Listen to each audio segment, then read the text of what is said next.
ปะการเคารพครูหวยที่สืบทอดกันมาอย่างยาวนานพลังแห่งศรัทธาต่อครูบิดามารดาและสิ่งศักดิ์สิทธิ์เพื่อคุ้มครองให้ตนปลอดภัย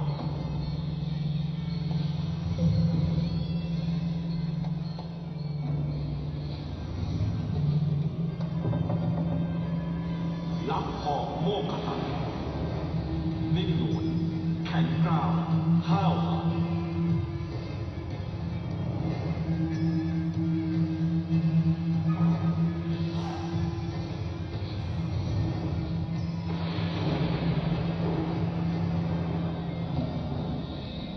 นารายณ์กว้างจับเกรี้ยวกราดอาจกล้าท้าทาย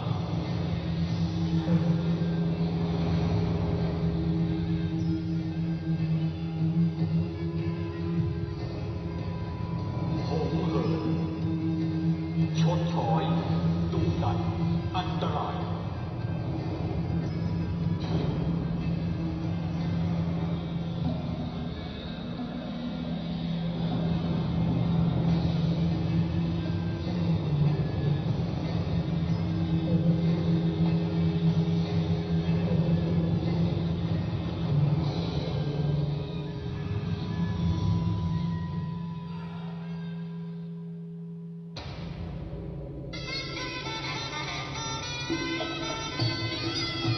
ขุนศึกตีหวย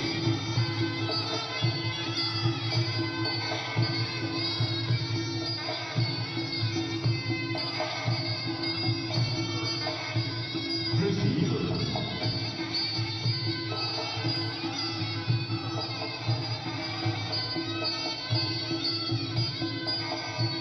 พระครูเอราวัณ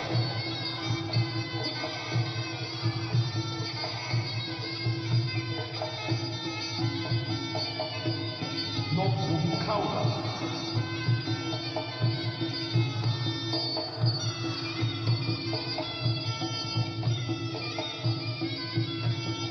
ยันเอราวัณ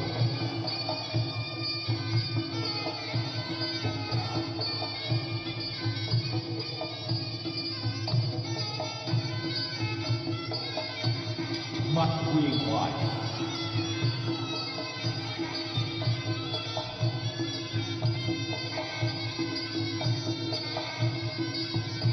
ขุนยักษ์จับ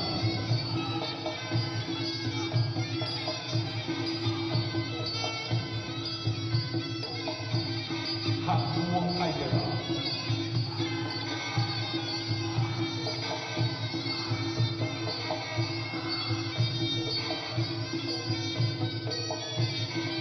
หักคอเอราวัณ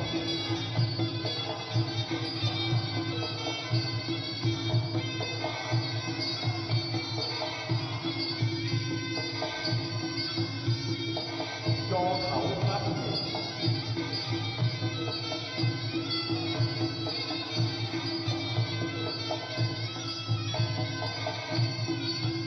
บันเสียงพุทธศาสนา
Saturday Hammerkap, Anezio Bizzuti, and Mr. Rico Santig. Today we have 5 boxing bouts lined up for you guys and 3 title fights lined up for you guys. Lumpini, are you ready?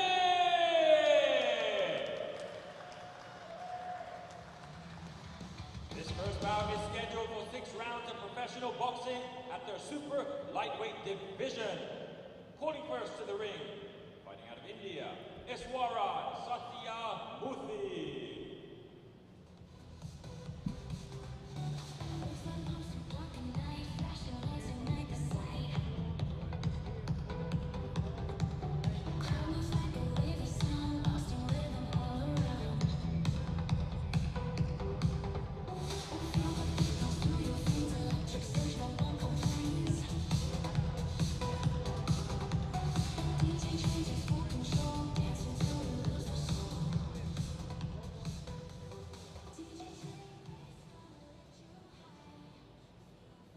Welcoming his opponent to the ring, Erge Arwin Konuk.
Introducing to you first, fighting out the blue corner, wearing white with yellow trim, hailing out of and proudly representing India, with a professional boxing record of 3 victories with only 1 defeat.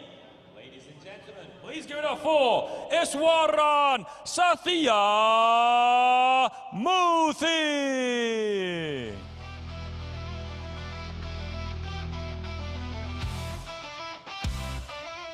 And his opponent fighting out of the red corner, wearing orange, proudly representing Turkey.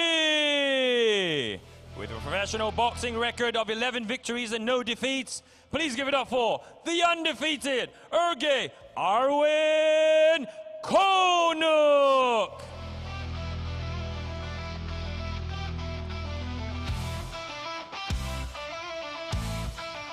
And your referee in charge of the action once it begins, Ajan Warawut Dun Kao. And the 3 judges scoring ringside, Mr. Carlos Costa, Mr. Nawaf Al-Mohammed, and Mr. Tanagon Kantong. Okay, folks, here we are for the first fight of this evening / afternoon. Myself, Jimmy, joined by Ollie Jenkins. Thanks for being here, Ollie. Thank you for having me, Jimmy. Happy to work with you. Likewise. It'll be the first of many, I'm sure. So here we are for the first fight. We will have Turkey taking on India. So Erge Arwin Konuk in the, well, Peter said orange. I'm going to go for the burnt orange / red shorts, taking on Iswaran from India in the white and yellow shorts. Round number 1 underway, scheduled for 6 3-minute rounds.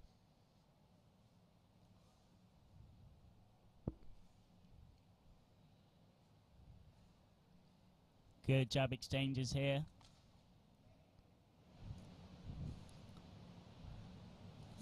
A nice left hand landed upstairs already for Erge. And we know with Erge, he's very calculated as well. We know he likes to get those big left hands down the middle. I mean, we've got a southpaw against an orthodox here. So one thing you'll notice with Erge is he's trying to get that lead leg on the outside of Iswaran's lead leg so he can send that left down the middle. Good counter uppercut there. On the back foot from Satyamurthy. Oh! And sits the Indian down. Beautiful hand, and that was a shot we were talking about earlier, Ollie, which is that left hand of Ege, and now I can see his corner telling him to go to the body now. Don't go for the head hunting, just go straight to the body, and this could be an early night for Ege Arinkonuk. Taking his time, Konuk.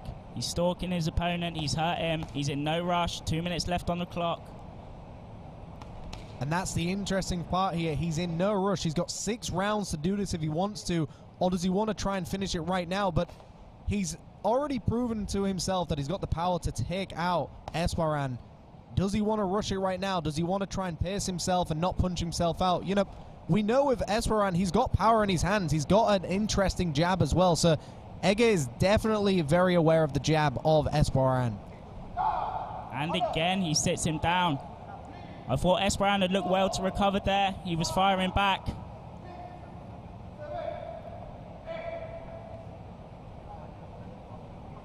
Doesn't look too pleased with himself, Eswaran there. Looks a bit annoyed. Still firing back.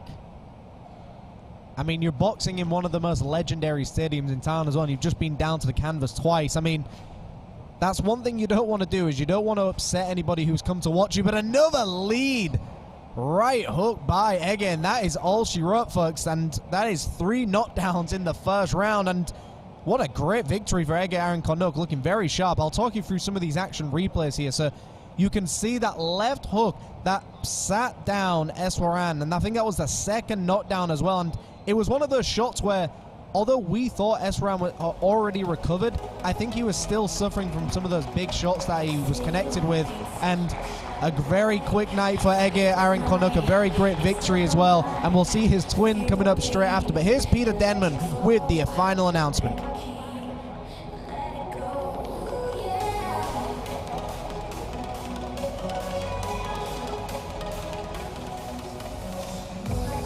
Ladies and gentlemen, at the time of 2 minutes and 16 seconds, your winner by way of first round TKO, fighting out of the red corner, Ege Arinkonuk. And inviting into the ring, Mr. Nalis Singh Wangcha to present the trophy to the winner.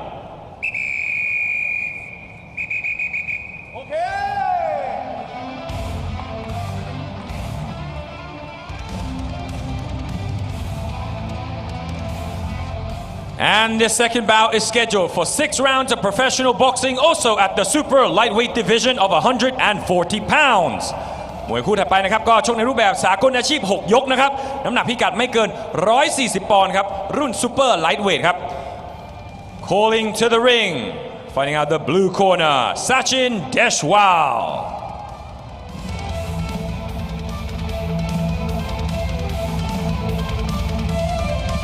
Okay, folks, we are here for the second fight already, straight in after that quick victory from Mr. Ege Konuk.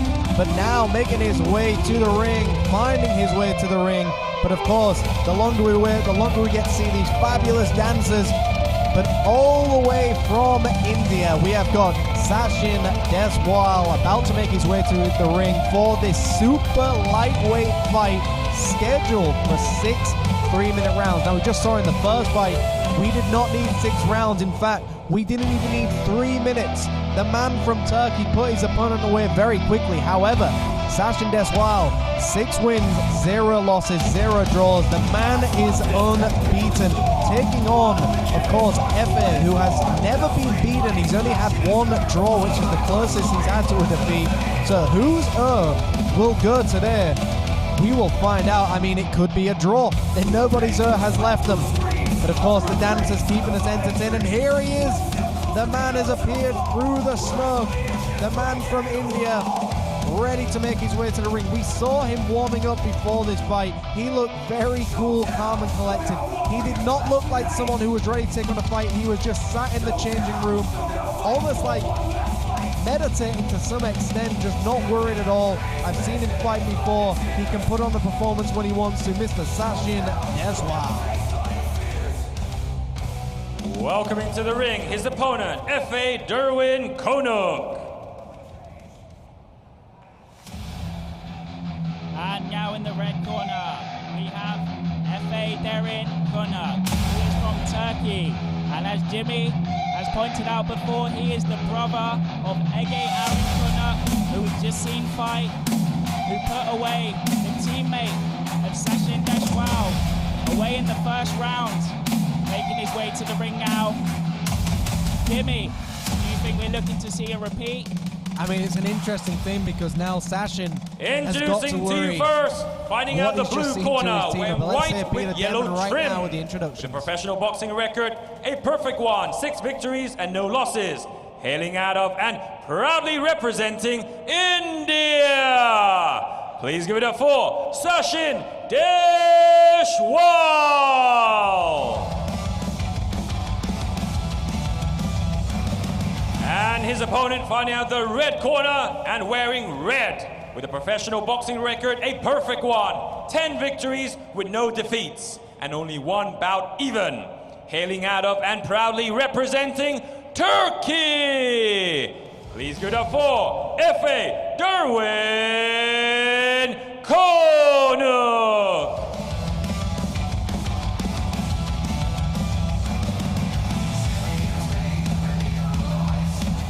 And your referee in charge of the action once it begins, Ajahn Julaton Tanakachat. And the 3 judges scoring ringside, Mr. Carlos Costa, Ajahn Thanagon Kantong, and Mr. Nawaf Al-Mohammed. The referee brings the fighters to the center of the ring. We have Deshwal wearing the white and yellow shorts, and we have Konuk in the red shorts. This fight will be contested over 6 rounds, super lightweight, 140 pounds. These fighters couldn't look two polar opposites. We got Deshwal looking very calm and relaxed. We got Konuk shadow boxing in the corner as his name was announced.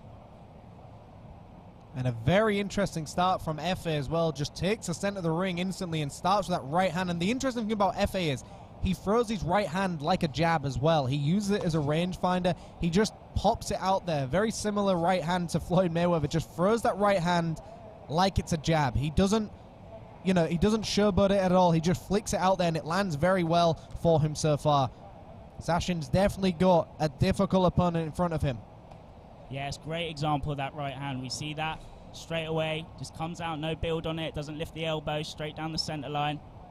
There we see pops him in the face. 100% exactly that right hand we were talking about. It doesn't need any wind up. He just flicks it out there, and the shot you do not see are the ones that hurt the most. But you can see these two twins, these fighters, fantastic boxers, but a very different style indeed.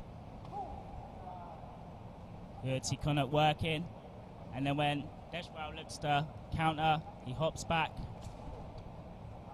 So Efe here just very much in control of this fight, it looks like. But obviously we see with Deshwal, he's very slick. He's got a good jab. And the thing with Indian fighters is the way they throw their shots is somewhat unorthodox. Now, I'm aware he's in a southpaw stance, but what I mean is they throw it from very odd angles. And there we see it right now. The angles they throw the shots are always very different, which is what upsets a lot of fighters because they'll sometimes get hit with shots that they thought were not possible. Yeah, very unorthodox here from Deshwal. Hitting from all angles, a lot of looping shots, not firing as straight as Konuk here. And of course, we're going to call Konuk Efe just for now because he has got a twin with the exact same name as well. A beautiful right hand upstairs from Efe right now. Just tags him again with that right hand. That's money. Just pops it straight out, knocks his head back. Nice left hook here. Beautiful left hook. And the thing with Efe right now, he's using every tool to beat a southpaw right now. He's using everything perfect. He's using that right hand like a jab, and he's throwing that left hook to set up that right hand as well. Because, as you know, if you throw the left hook, your opponent has to move away from the shot, and the shot that they walk into is that right hand. So you'll start to see that Efe will start throwing in a few more left hooks now to start moving his opponent into his right hand. Looking very calm and relaxed, happy to stalk his man down, throws that right hand out.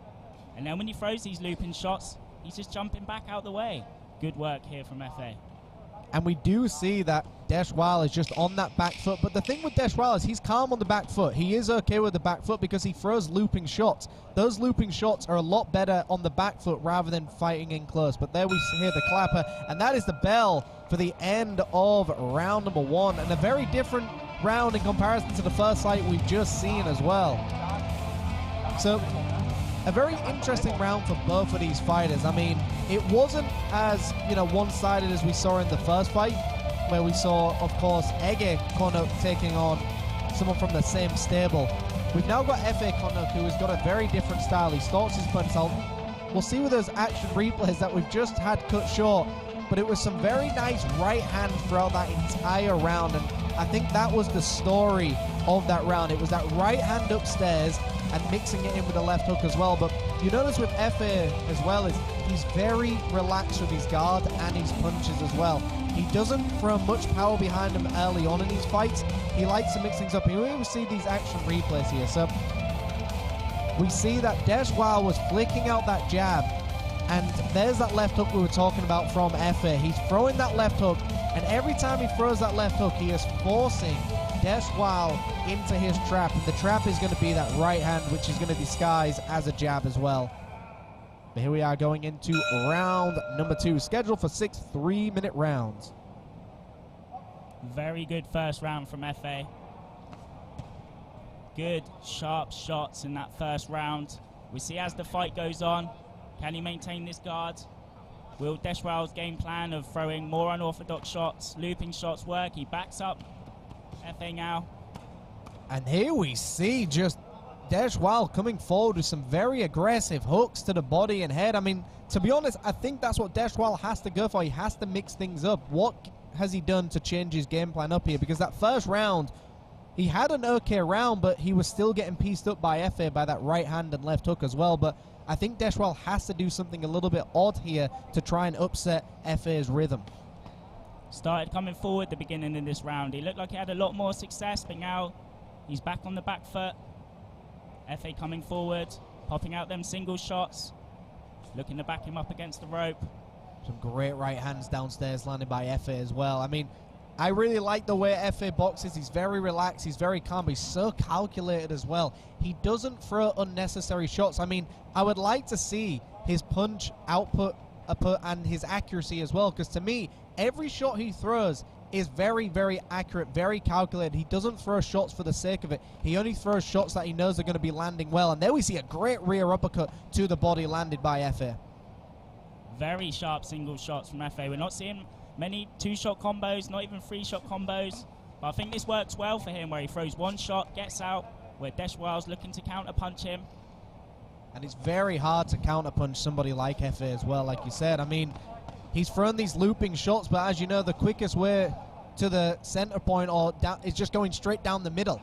It's easier to hit somebody going down the middle than throwing a hook. It's a faster way to the point, and I think that's exactly what we're seeing with F.A. right now. He's landing these shots cleaner because he's going straight down the middle a lot of the time. Yeah, great example there. We saw Deshwal throw a looping hook, and then F.A. come down the center with that straight right, just pops his head back. And he's trying to counter him with it as well. He knows these hooks are coming. And like we said before, the fighters from India tend to have this style, very unorthodox looping shots as well. When they connect, it connects hard. But it's the fact is, F.A. here is walking him down with a high guard. He's very aware of these looping hooks, and he's now starting to piece up Deshwal here. Some beautiful combinations, and again, calculated. Lands a combination and takes a back foot, and then tries to calculate when he's going to go in for the attack again. He's going high, he's going low. He can't wait around too much in front of Deshwal, so it pays dividends when he throws, he gets back out, he comes back in. Especially Deshwal getting caught sometimes, where he's throwing quite wild, quite unorthodox. He's getting caught counter-punched by F.A. And F.A. is very aware of this too. He knows where these shots are coming from now, and that's why he's just keeping a high guard up, because when you're against somebody who throws shots from a very odd angle, you don't want to get caught by something silly. But a great round by F.A. But of course, talk us through some of these replays in just a moment. But it was a great round indeed. What did you make of that round in general? A really good round for F.A. But once again, Deshwal having some success when he manages to back him up. We saw early in the round he pushed forward. I think he done well when he managed to back FA up, throw some work, some really good exchanges here. I feel FA getting the better of the exchanges with that counter hook. Find Deshwal throwing sometimes, leaves his chin in the air a little bit, doesn't tuck his shoulder into the chin, and then the tighter box at FA can just get away with these sharper shots, these counter hooks. I mean, this is what we'd love to see in boxing as well. Two very different styles. We've got an orthodox against a southpaw, but we've got a hooker against a straight punch fighter. I mean, to me, Efe, the way he boxes to me is absolutely fantastic. He's very calculated, he's very smooth, very relaxed in there. I mean, very rarely loses cool. I've seen him in a few fights where when he gets clipped, he knows how to take a back foot as well. But he's, of course, got his twin brother in his corner, Mr. Ege Konuk, as well. Ege there, no time to get his hand wraps off. Straight into the corner work. Hasn't even managed to get his t-shirt on. Maybe if Efe got tired, then Ege could hop in and no one would realise. That's a very good point. How would we know who is fighting right now? It could be a tag team boxing match. But here we are, round number 2. Turkey taking on India here. Great right hand landed straight away by Efe. So he starts off with that right hand. And like we said, he uses the right hand as a jab. And although it's a great weapon to use against the southpaw, Efe does this against orthodoxes as well. He just flicks the right hand out. It's beautiful stuff. Good, strong right hand there. Looked like that one had a bit more power in it. Deshwal backed up again, knocks his head back.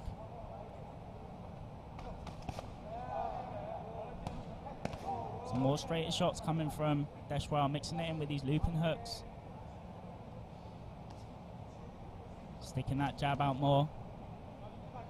And you can kind of see that, you know, Deshwal isn't really that intimidated by the power of Efe right now because he's still sticking to the same game plan and he's still throwing these looping shots. But at the same time, you've got to be questioning right now, what is Deshwal trying to do to try and win this fight? Because to me, Efe is trying to win this fight. He's just using a very calculated plan to win every round very clearly. Is Deshwal doing the same thing, or is Deshwal going?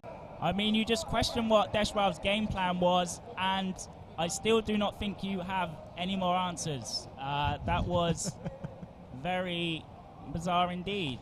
Yeah, I mean, I do not know why you would want to stand in front of somebody like Efe and give up your chin. But the great thing here is he didn't lose his cool. I mean, look, I do believe if Efe just wanted to there, he could have just really gone to town. But I think he also realizes he's not going to give in to the game plan that is Deshwal. And I think that is Deshwal's game plan. Do something very odd, do something a little bit crazy, and try and upset the rhythm of Efe. But Efe is way too smart for this. Yes, definitely in fighting it is a battle of psychology. But those tricks, those games will not always win you the fight, especially when you've got a sharp, tidy boxer like Efe. And that is the end of round 3. Very nice round by Efe. A very awkward round, I would say, by Deshwal. I mean, look, for entertainment value, Deshwal did what he had to do. But as a boxer, you should not be giving up your chin. You should not knowingly allow your opponent to hit you. There was a big right hand, and here we see the action replay where Deshwal gave up his chin and allowed Efe to tee off on him and trying to pretend that these shots are not hurting. And, you know, it's that classic thing of the shots you do not see are the ones that usually knock you out. But at the same time, Deshwal could have even taken a 10-8 round there for the amount of shots he was taking, and also he was getting beat in that entire round. Look, entertainment value for some people that might be entertaining, but if you're a boxer, the art of boxing is to hit and not get hit. Deshwal has kind of got the opposite here, and you know, I'd be very worried. If I'm in his corner, I'd be telling him right now, if you do something crazy like that again, I'll be taking you out of the ring. You should not allow your opponent to get hit like that. That is so dangerous in boxing.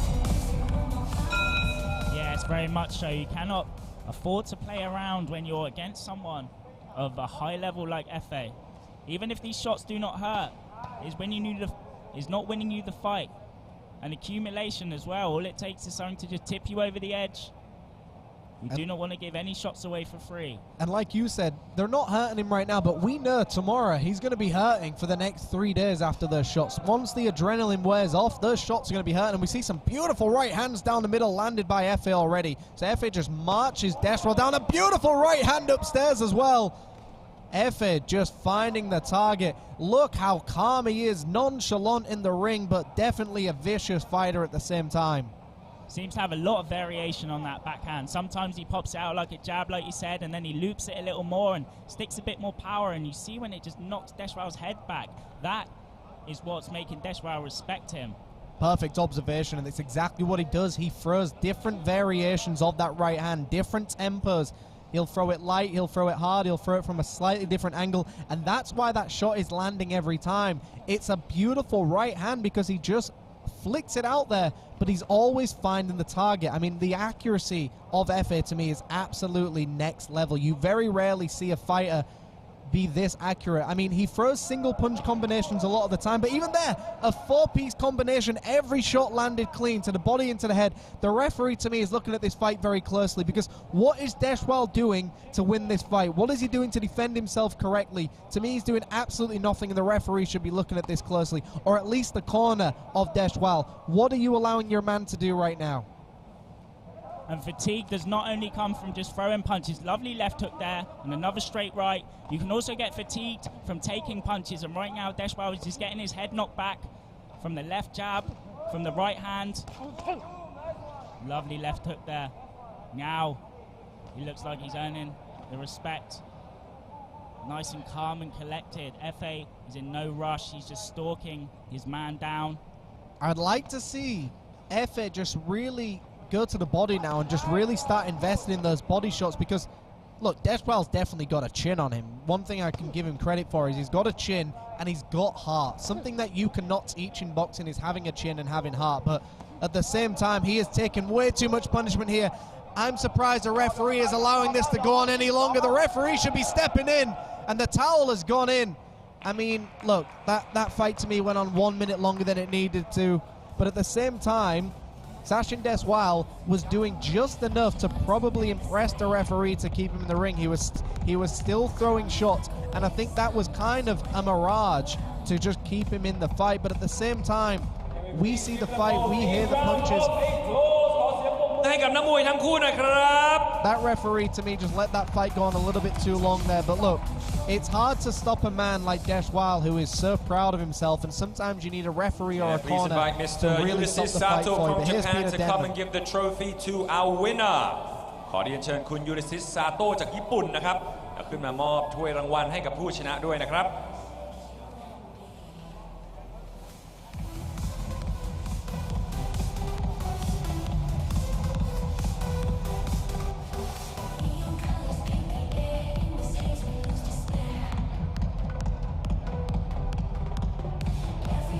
Ladies and gentlemen, at the time of 2 minutes and 31 seconds, your winner by way of 4th round KO, fighting out of the red corner, Efe Derwin Konuk.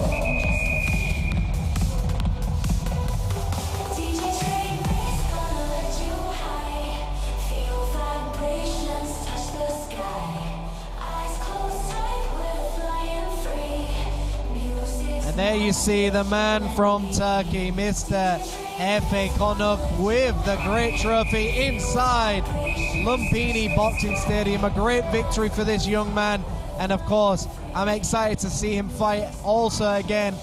Great style of boxing. เราก็ได้ดูมวยสากล6ยกไป2คู่แล้วนะฮะ3คู่หลังจากนี้ก็จะเป็นการชิงแชมป์นะครับแต่ก่อนที่เราจะไปดูมวยชิงแชมป์นะครับเราก็มีโชว์สุดพิเศษนะครับผมจาก FCC Dancer นะครับ We just witnessed 2 boxing bouts, and the next 3 bouts will be title bouts. So before we go to the championship fights, please give it up for our spectacular show, FCC Dancers!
don't ask why. It's our moment, own it, take the fight, we own the night, the night, the night. Ooh,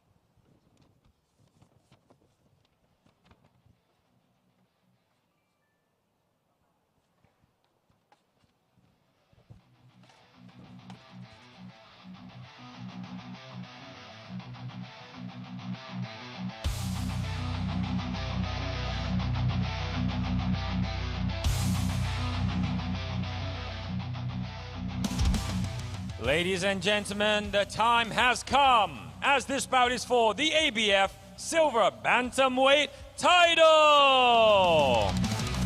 Calling first to the ring, out of the blue corner, Vikas Barwash.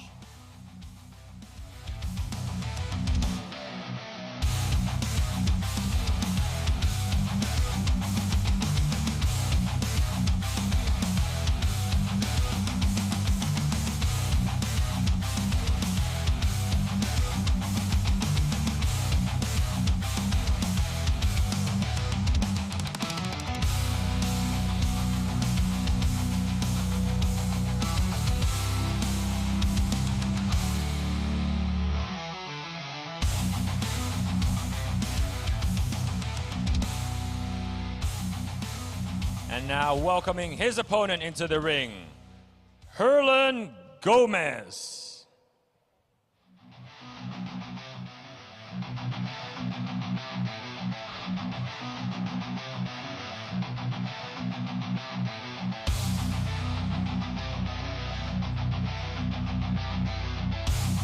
Of 12 wins. And folks, I think our microphones have just come back in, so just to reintroduce Herlan Gomez making his way to the ring from the Philippines with a fight record of 13 fights in total, 12 wins, only 1 loss, 0 draws. Introducing to you first, fighting out the blue corner with a professional boxing record of 4 victories, no losses, and only 1 bout even. Wearing white with yellow trim, proudly representing India. Please give it up for Vikas Barwash.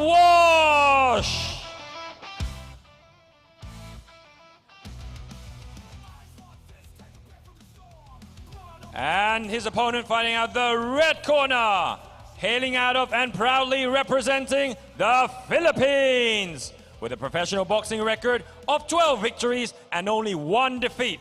Please give it up for Herlan Gomez. And inviting into the ring Mr. Brico Santig, Mr. Nalis Singh Wangcha, and Mr. Supanat Chandram.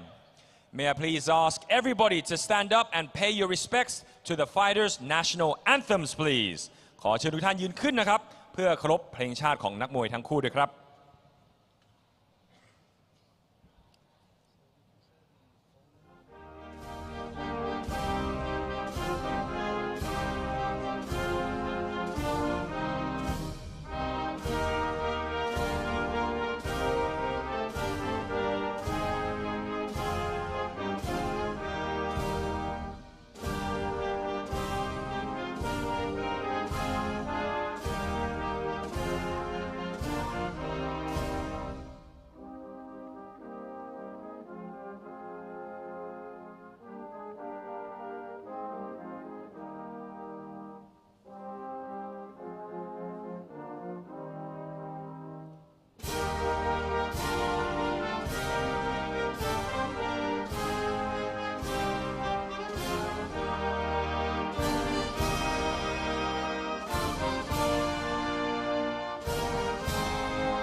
Thank you, Mr. Brico Santik, Mr. Naris Singwangcha, and Mr. Supanat Janram for supporting our FCC Highland Boxing Promotions.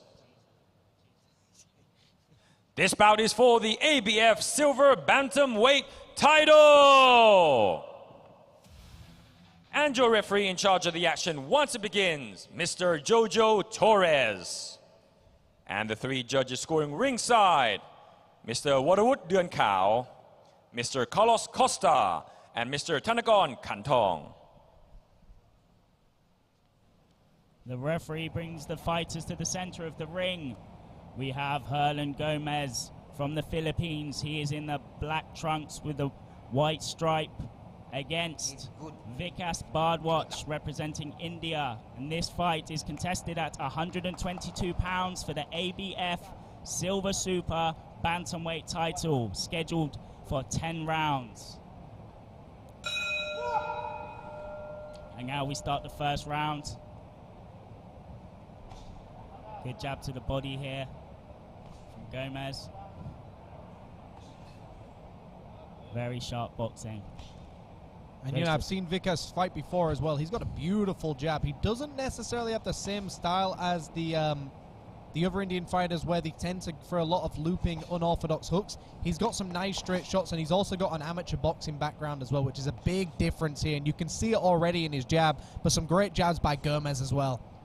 Really nice exchanges here on.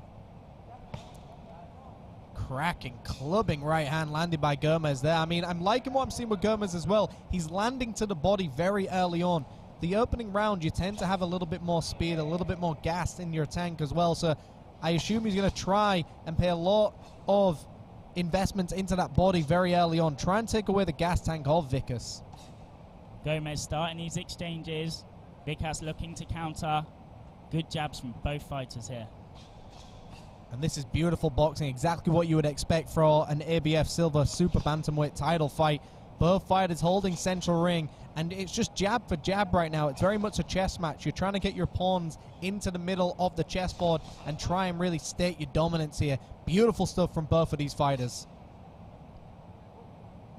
Good jab here from Vickers. Keep flicking that jab out. Just misses that right hand. Gomez looking very confident. Both fighters looking good. Good exchanges from both of them. And you can see they're both going for the same counter punch as well. They're both trying to throw that jab and then flick that right hand, almost turning that right straight into a right hook. And there it is, exactly what we were talking about. Vickers shows that right hand and turns it into the right hook right at the end. So they both got the exact same game plan right now, which is a beautiful thing in boxing, because when you've got a mirror match, so to speak, it tends to be who makes the first mistake or who is just a little bit less fast on the shot tends to lose the exchanges. Gomez resets himself. Lovely right hand down the center there. Return with jabs from Vikas. Nice shoulder roll. You can see as well, Herlan Gomez is now starting to change things up as well. He's thrown that left hook onto the right hand. A nice left hook down to the body as well. And this is the body shots we were talking about. Herlan Gomez likes to invest in body shots very early on. He's got the gas tank to go an entire 10 rounds, no doubt about it. But does Vikas have that gas tank coming from an amateur background where you're pretty much usually going 4-round fights a lot of the time? It's an estimate, can you last 10 rounds? Lovely variation from here from Gomez. He's going to the head, he's going to the body. He's curling that right uppercut through the guard. Lovely left hook, right uppercut. Overhand there. Good round there. Both fighters back to the corner. We will be back with the action replays. So very interesting round. So here's some of these replays. We see that exchange very early on. Jab for jab action. And then it's very much who can get their right hand off first and more accurately. So you see with Herlan Gomez, he likes to step back and really kind of roll with the punches, take the sting out of the punches, so to speak. And I do think that Herlan Gomez edged that round ever so slightly. Although it was a great round for Vikas Barawaji here, I do believe Herlin Gomez just edged that round with some more accurate and some more powerful shots being landed. But for those of you watching at home right now, whoever's on YouTube, Instagram, Facebook, thanks for being here right now watching this fight live at Lumpini Boxing Stadium, one of the best stadiums here in Asia, so to speak. They call it the Madison Square Garden of Asia. It's a great stadium, a great place that you can get down to right now to come watch this fight. But who did you have winning that first round? I'm going to give it on my unofficial scorecard. I'm going to give that round to Herlin Gomez. I agree with you absolutely, Jimmy. It was very tit for tat, but Gomez had the hardest shots, the strongest shots, I believe. And now we start round 2. We have Vikas in the white and gold, and we have Gomez in the black and white. And we already see Vikas with a very stiff jab to open these rounds as well. So both of these fighters, again, with a great game plan. I mean, I'm loving that double jab. I love the fact that he flicks that jab out. The first one hits the guard, but the second one always seems to get through for Vikas. Working really well for him. Really good double jab. Maybe if he could stick something on the end. Great counters in between some of these combinations here. And like you just said, Ollie, it would be nice if he put something on that double jab as well. He's landing the double jab, but then where's that third punch combination? He's got the speed for it. And there's a great left hook upstairs as well. Yeah, very much now. Vikas, his offense is that double jab. He throws the hook. Oh, lovely left hook, right hand. He's very much looking to counter punch Gomez. And Gomez getting off these combinations, throwing 2 up top, maybe 2 to the body.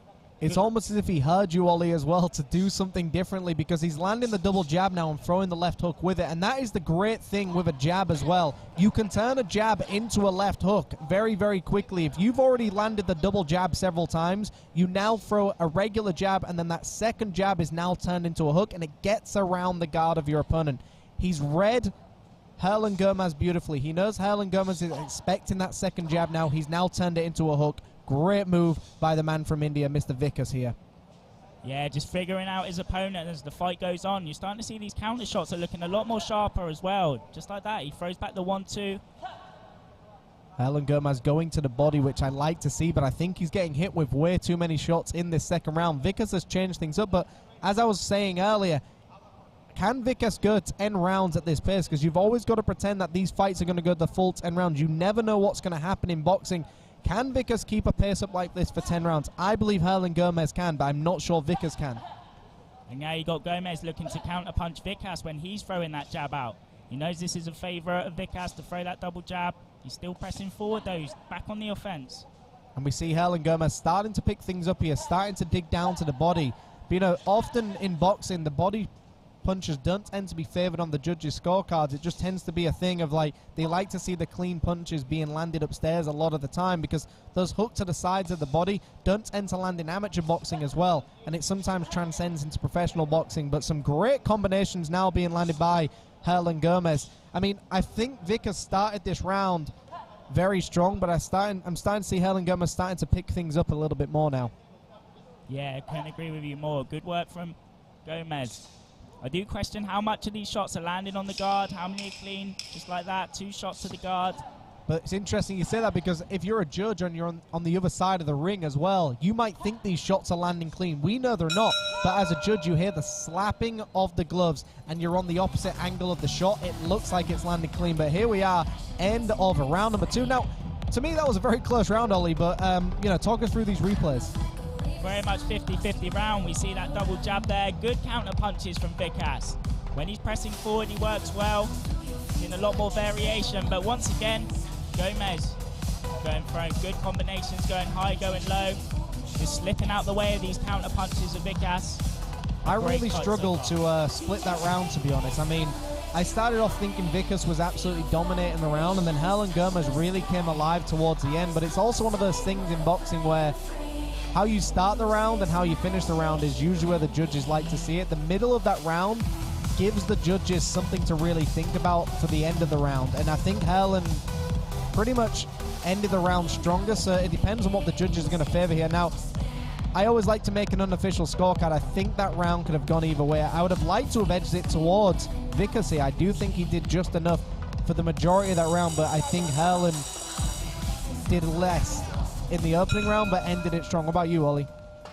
I believe Vikas landed the cleaner shots to start off with, though Gomez had more volume at the end. I feel that Vikas was landing the cleaner shots at the beginning of the round, so I'll be more inclined to give that second round to Vikas. So now we are back in the third round.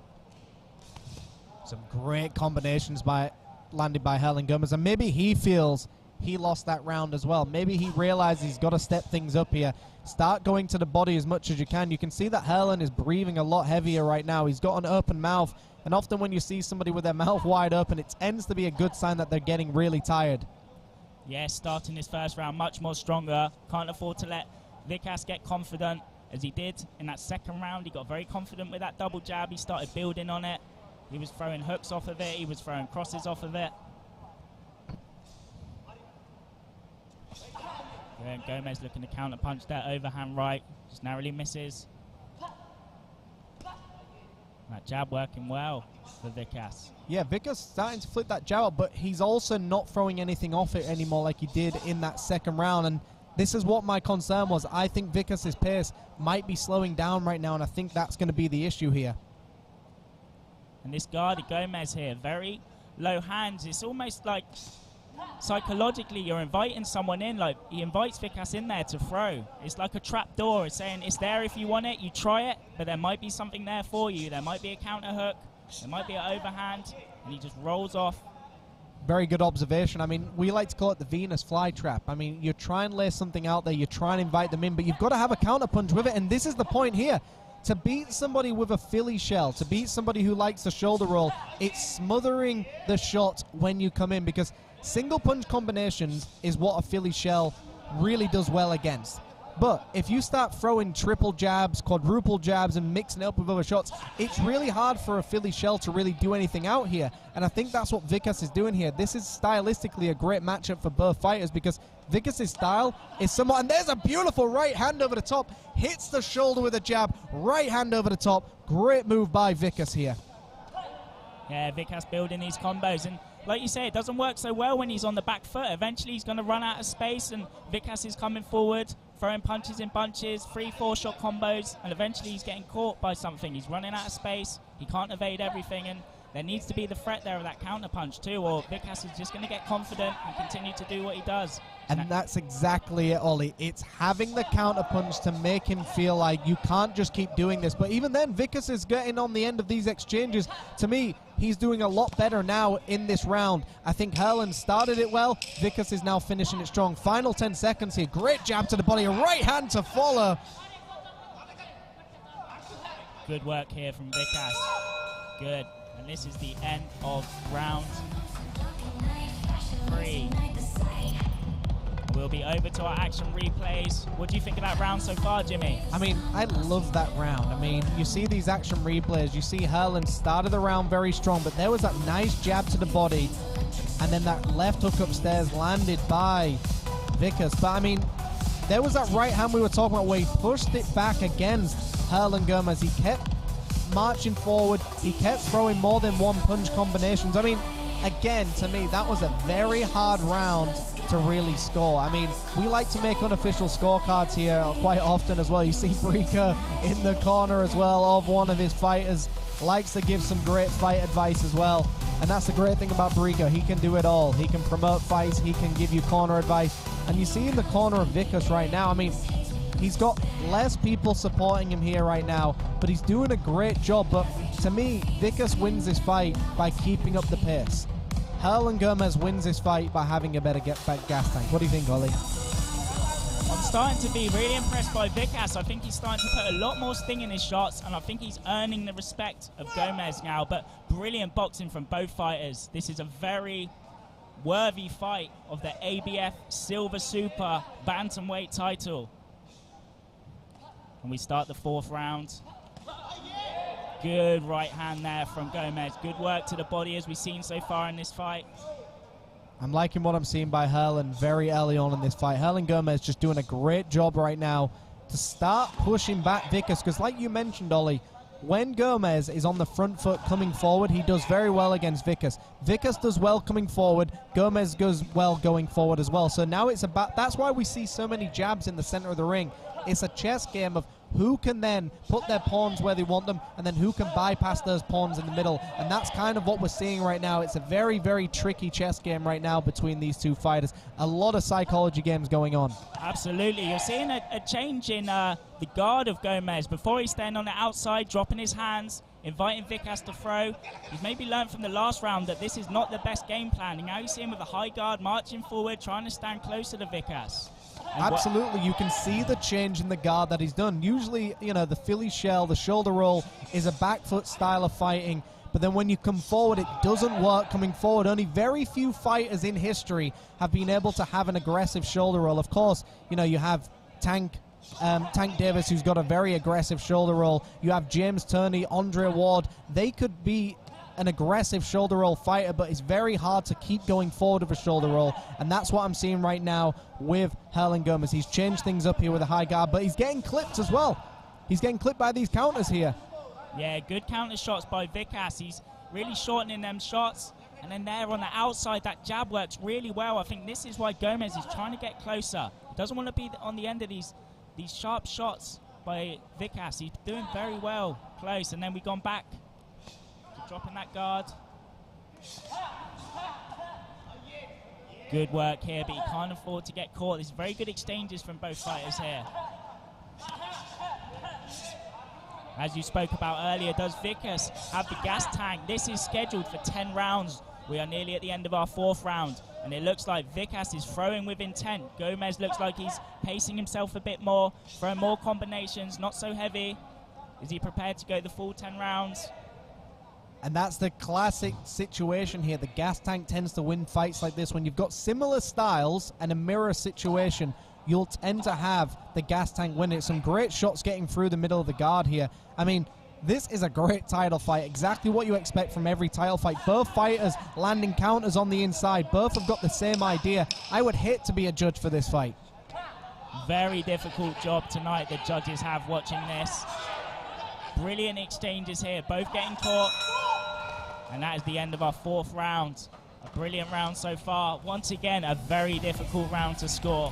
I would not like to be the judges tonight on this one. This is a very worthy fight. And here we are at Action Replays, seeing some of these exchanges. Good jabs there by Vikas. Very good work from Gomez. Good, just shoulder rolling. Throwing over the top, going to the body.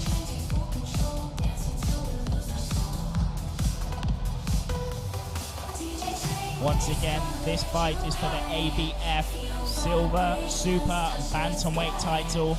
It is contested over 10 rounds at 122 pounds.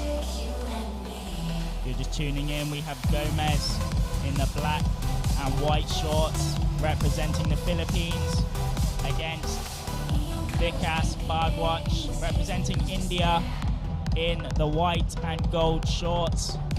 A very good round. I mean, I gave that one to Gomez for that round as well. I mean, he came forward, he was aggressive. They both landed some nice counters, some very powerful shots, but Gomez was going forward, and that's what the judges favor as well. They like someone being aggressive. But here we are for the 5th round. We have the Philippines taking on India. Gomez starting the round again, pushing forward, high guard. And he knows this is the key to his success. He can't be on the outside of Vikas and let him get off them straight shots. He has to be wary of these counters too. Vikas still throwing with some dangerous intent, some venom. I'm curious what the referee, I mean, look, Mr. Jojo Torres is a very great referee. I think there's some tape loose on the glove. One of the best referees for these fights as well. But he's now biting at the gloves to get that tape off. I like it. No nonsense, straight into the action. Great stuff. And here we are back into the action for this ABF Silver Super Bantamweight title fight. Efficiency there from the corner man. I don't think he wants to give Gomez any breathing time. I mean, I would probably want my fighter, if I was Vikas, to have more breathing time. I think the fitness level of Gomez to me is a lot better than Vikas. But then again, we see these loving clubbing shots coming over the top as well. So very lovely stuff by Vikas once again. But I think Gomez is starting to get the timing down. Those jabs to the body, those right hands to the body are starting to get through a lot better now. As you said earlier about these Indian fighters, wow, good connection there. Good uppercut from Vikas. throwing these unorthodox shots. Even if they don't land clean, sometimes they can hit you on the forearms, they can off-balance you and create more opportunities. Good straight right hand. And he's knocking the head back of Gomez here. Now, the interesting thing here, Gomez coming forward is going to be favored by the judges a lot more, because I think Vickers is doing a lot better in these exchanges. I think he's getting a lot better shots off, a lot stronger shots. With that being said, Gomez is the one coming forward. They favor fighters who are the aggressors. They favor the fighters who come forward. And that's the different thing here. If Vickers started coming forward, he would start winning this round a little bit more clearly. A great double jab with a right hand. But the head movement of Gomez, beautiful stuff as well. Brilliant work there from Vickers. And good uppercut there from Gomez. Still pushing forward. I just feel like sometimes he's almost swimming upstream when Vickers is throwing. It's hard for him to stand his ground. His head's getting knocked back. But still, good work. All Gomez needs to do, if he has the gas tank, is keep pressing forward. And eventually Vickers may crumble. He may run out of gas. His power may drop. And he may find the opportunity that he's looking for. Going to the head, going to the body. Great right hand to the uppercut there. Gomez returns with some body shots as well. Another one of those rounds out where I just don't really know who's winning clearly enough. It's not a clear-cut round of who's winning clearly. Very difficult to judge this. I mean, I'm enjoying this fight, and I know, Jimmy, you too will be enjoying this. I think everyone watching live on the YouTube now is being treated to a brilliant exchange. Two brilliant fighters. We have the Filipino Gomez versus Vikas Bardwaj from India.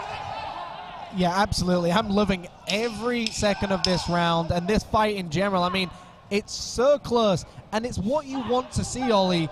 For a title fight, you want to see two people proving that they want it more, and you see Gomez comes alive at the end of round number 5.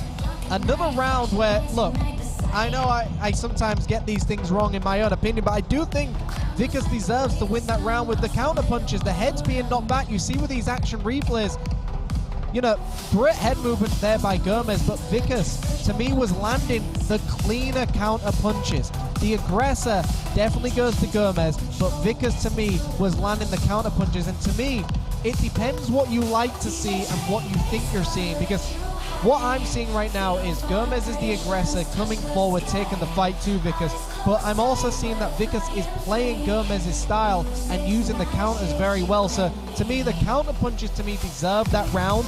However, I can probably see the judges would give that one to Gomez, and I wouldn't argue with it as well. I think you could flip a coin sometimes and say, look, it's very fair who took that round.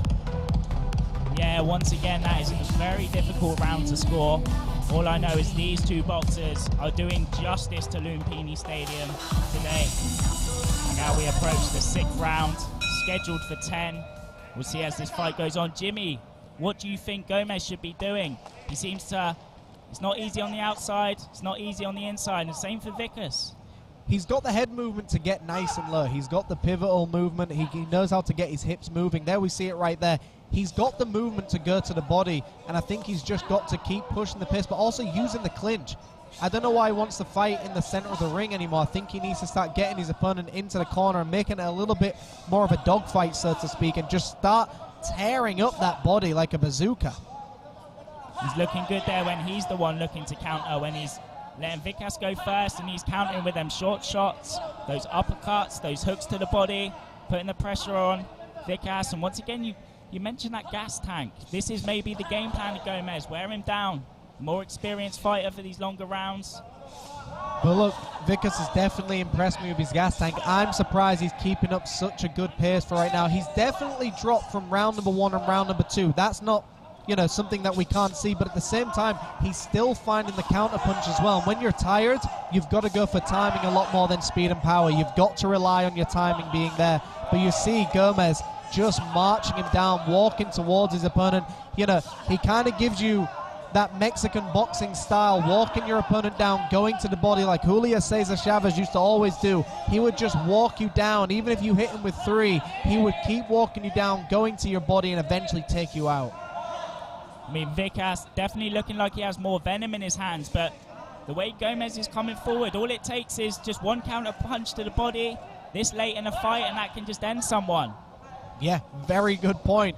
All it takes is that one shot to the body when you're tired or when you're coming forward. That body shot really hits hard. But look, I think Gomez is playing the sport of boxing really well here. He's doing what he needs to do to win these rounds. He's coming forward. He's holding a high guard. Now, we know a lot of these shots are getting through. We know Vickers is landing a lot of clean shots. I know that the judges will be favoring Gomez in an exchange like this. I favor the counter punches. I favor the back foot fighters. The judges favor someone going forward. It's easier to judge somebody going forward than somebody on the back foot. Yeah, good work from Gomez coming forward. I think, you know, he's willing to take some shots to give some back. He throws 2 upstairs, 1 to the body. Sometimes it's these shots that you don't see that hurt you. And then Vickers has that high guard, letting the body shots get through. He's got to wonder how much these are affecting him. Will these affect his gas tank going on? Great right hand got through there by Gomez. The cracking right hand. I mean, this is what I like about Gomez. He's taken a lot of good shots, but he's also giving back exactly what he takes. He's going to the body. I do not like that his hands are at his hips right now. You've still got to respect the power of Vickers. Vickers has got some strong counters, but some great forward shots landed by Gomez there. Yeah, lovely right hand there, but he is dropping his own hands a lot. Slips off that jab. And a good round there. And we will be back with the highlights in just 1 second. A brilliant fight so far. Very even in my opinion. Good exchanges here from both fighters. See Gomez working that body, coming up through the guard. Good counter punches from Vickers.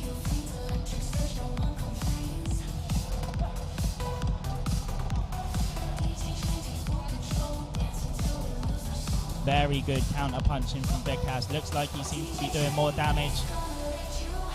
I just wonder how much these body shots are taking a toll on Vickers. They're the shots you don't see. We can't tell how much he's going to be hurting right now. But Gomez seems to be very keen and keep searching for that body. And there we have the ABF Silver Super Bantamweight title. One of these fighters will be walking away today as champion. And like you said, how many of these body shots can Vickers actually be taking? Because, look, when you're in a fight, it's very hard to know you're getting hit to the body sometimes, and then eventually it's almost like a switch. It just turns on, your legs turn to jelly, and you start to realize that your punches are not really landing the way you thought they would. So it's a delayed response. Can he go these 10 rounds at this pace? We will find out. But here we are for round number 7. Nice tight guard again from Vickers, but Gomez looking to come around the side of these arms, looking to come up the middle with an uppercut, staying a lot closer, keep pressing forward. Good, doubles it up there and then throws one to the right, 3 body shots. Great punch combinations and punch selection here by Herlin Gomez. Really stepping it up now in this round. I mean, I think this fight is almost 50-50 right now, but I think the way Herlin Gomez is coming out in the 7th round is really trying to solidify that he is the champion here. He is the one who deserves that belt. He's marching forward, but he's not just taking shots. He's now marching forward with a jab. He's doing something differently than he did in the previous rounds. Yes, absolutely. You see him working that jab more, and to me it looks like Gomez has a lot more sting in his hands than the previous rounds. And that was the gas tank we were talking about. You know when you're tired, Ollie, the punches that you're throwing are not landing clean, and then the shots that you think should be landing seem to be slipping away. So I think, like we said, Gomez's plan, wear the man down and then start landing your counters, keep marching forward. I mean, to me, this is the Herlin Gomez round so far, but we're only 1 minute in. Yes, as you know, Jimmy, you know more than anyone, many fighters over history, their plan is they're losing a fight until they're not. They move forward, they just pressure you, and eventually you crack. Yeah, I mean, we've seen fighters over time. Their strategy has always been, I can take more damage than you, I can wear you out, and then I'll take you out in the later rounds. You know, the fight we spoke about earlier, Carl Froch used to do it. Mickey Ward used to do it. A lot of these fighters, Winky Wright, used to walk you down with a high guard and then just tear you apart with big shots. And I think that's what we're seeing with Herlin Gomez. He knows his gas tank. He knows his conditioning is just ever so slightly better. Now, like I said, Vickers isn't bad. He's not exactly that tired. It's just, I think in terms of energy levels, it's not the same as round number 1. Yeah, definitely. I feel we're seeing him slow down a bit now. The counter punching's not how it was. Good shot selection here from Gomez. And see him go to the body again. And we see now when he backs up, he just holds a high guard. He's no longer trying to slip and move with these shots. He's just taking the shots on the guard. And when you take punches to the guard, they're still hitting you. Your hands are still hitting you. Phil Vickers standing a lot stronger than Gomez is. When Vickers is hitting Gomez, he's shoulder rolling, he's catching, and then, you know, that stops his exchanges there. Whereas Phil Vickers is still standing quite strong, in a good position to counter back, steps off with a counter left hook there.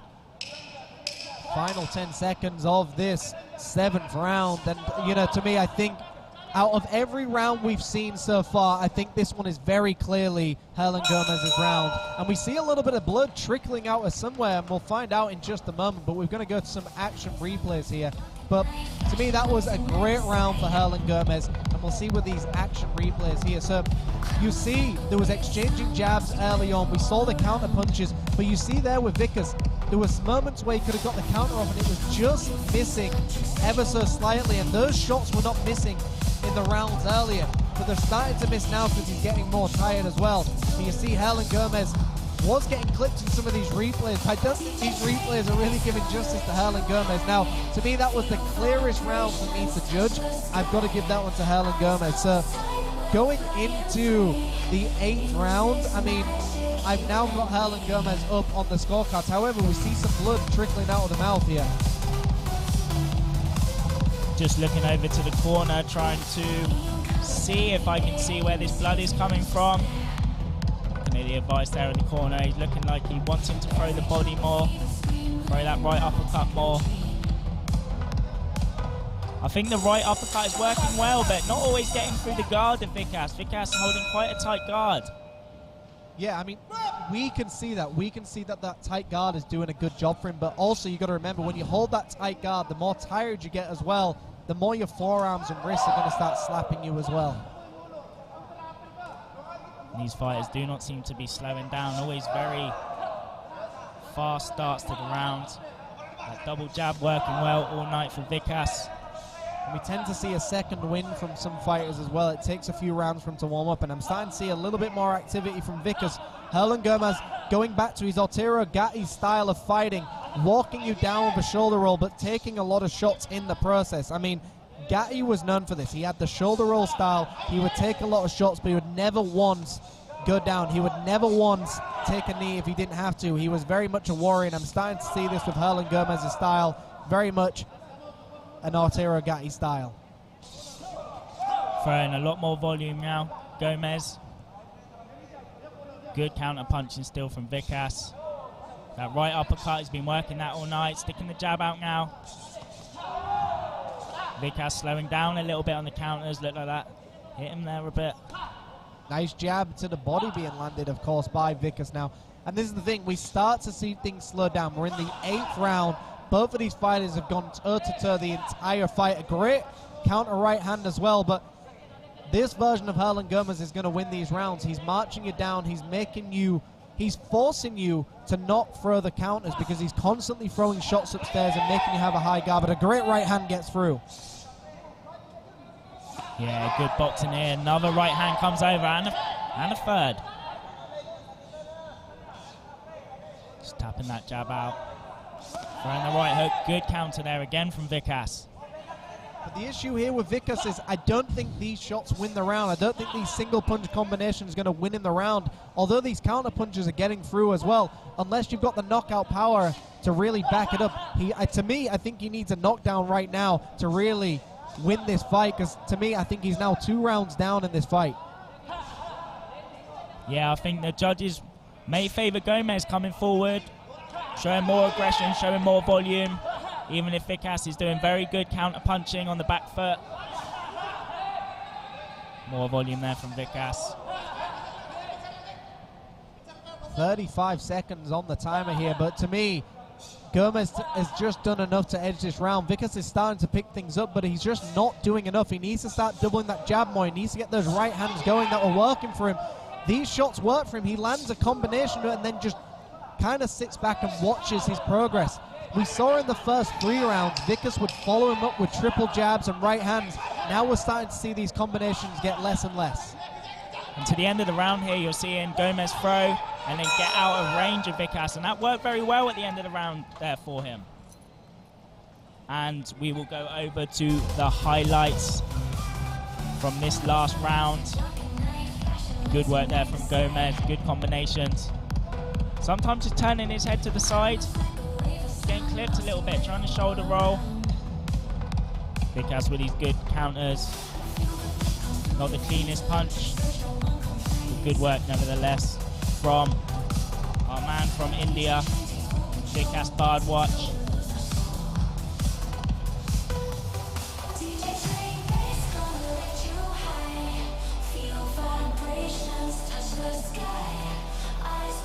Very nearing the end of this fight, which has been a brilliant fight so far to watch. Two men very deserving of this ABF Silver Super Bantamweight title.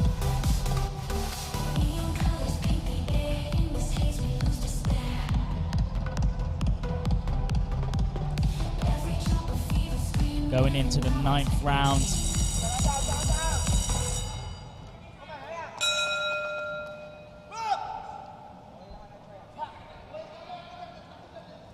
Good high guard from Gomez.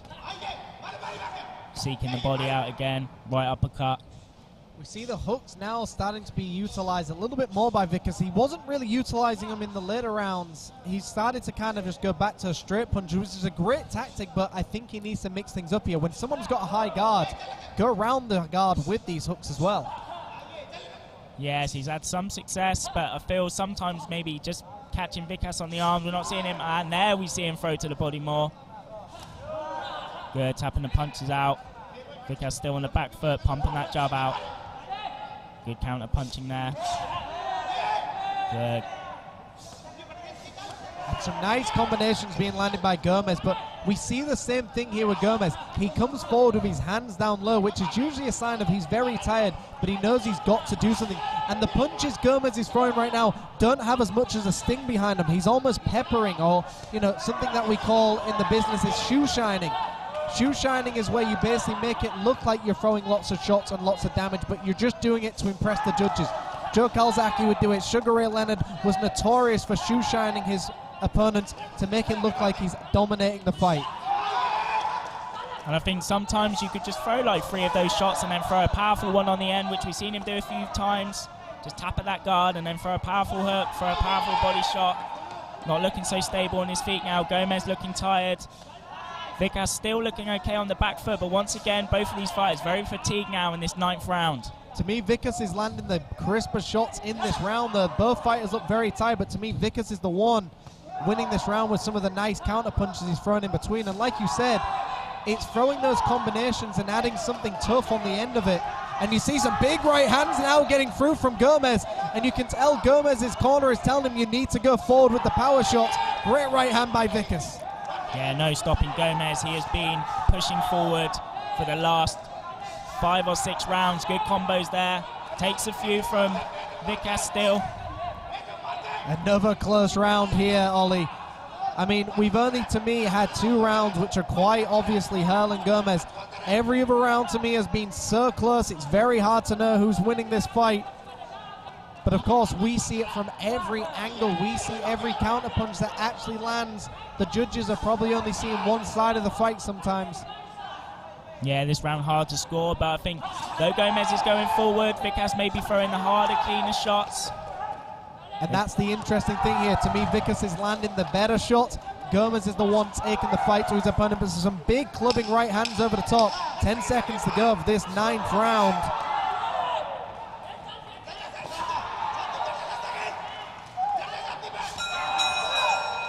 A good end there to the 9th round. We will be looking at the highlights of this 9th round. One more round left, and someone will be crowned the new ABF Silver Super Bantamweight title. I mean, I'll take you through some of these replays here. So we saw some nice inside boxing by Gomez. We saw some nice double jabs being landed by Vikas here. And there was that left hook for left hook exchange on the replays. And here's where Vikas started to put some combinations together. But Gomez also doing a good job to constantly keep this fight in. I mean, Gomez took the fight to his opponent, kept marching forward, kept forcing the counters as well. I mean, to me, you either go, you could even call that fight, that round a draw. It's very hard to call it because, to me, both fighters landed some great shots. Vickers, to me, landed the better counter punches. However, Gomez landed and took the fight to Vickers, which is what I like to see as well. So I think the judges will give that one to Gomez, but I think you could kind of take it either way or give that round a draw. I think it was incredibly close.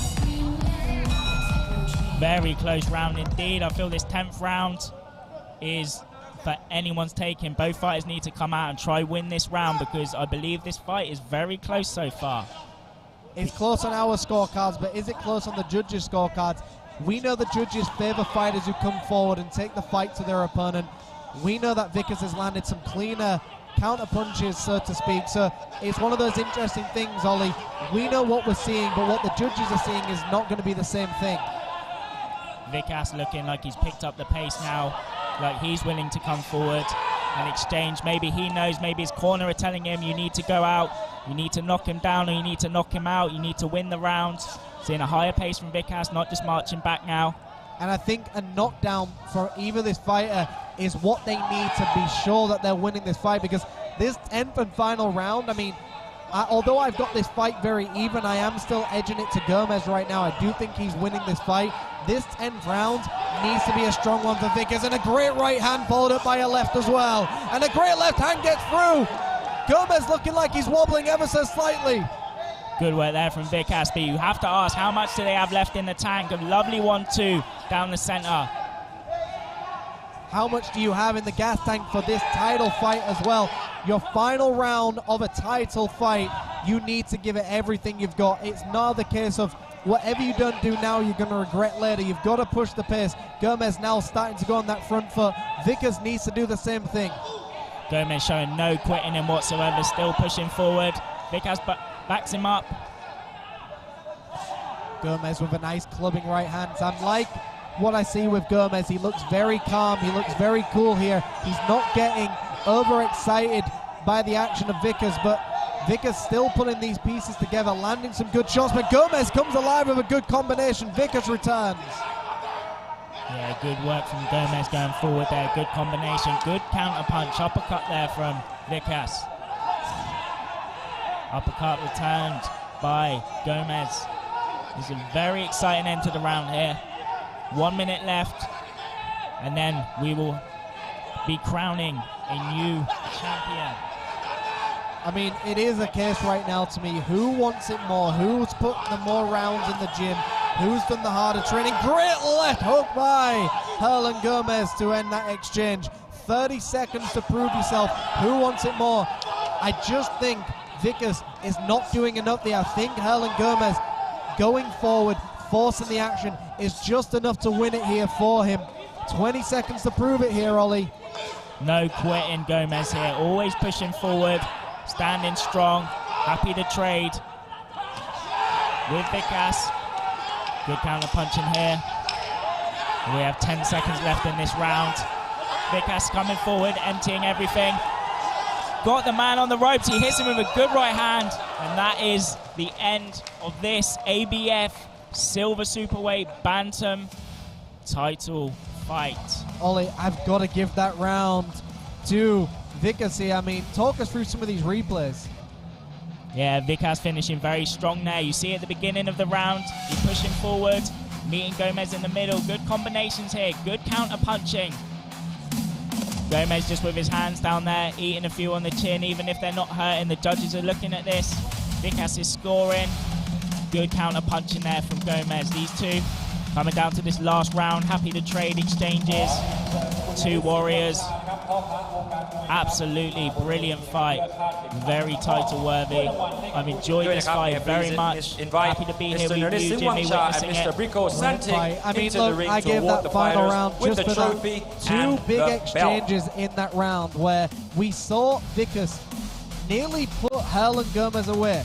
There was moments twice in that fight, in the middle of the round, at the end of the round. I gave that final round to Vickers. However, did Vickers do enough? I think it was 2 rounds where there were 2 rounds which could have gone either way, and that's exactly what we're about to find out in just a moment. So, look, I think this fight could go either way. I think Hernan Gomez may have just edged this fight personally, but at the same time, we're going to find out now with Peter Demon with the official announcement after all the scores have been counted up. But what a fight. First judge, Mr. Waterwood Duen Kao, scores it 94-96 for the red corner. Judge number 2, Mr. Thanakorn Kantong, scores it 94-96 for the red corner. And the third judge scores it, Mr. Carlos Costa, 94-96. And your winner, by way of unanimous decision, the new red corner, Herland Gomez.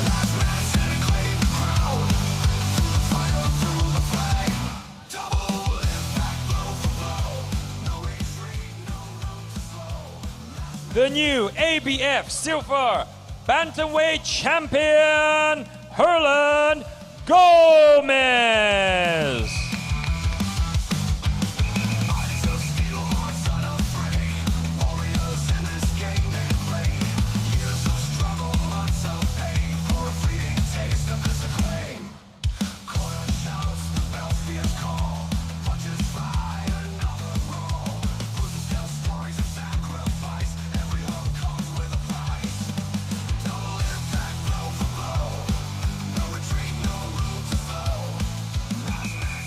Congratulations, Herland Gomez, the new ABF Silver Bantamweight Champion.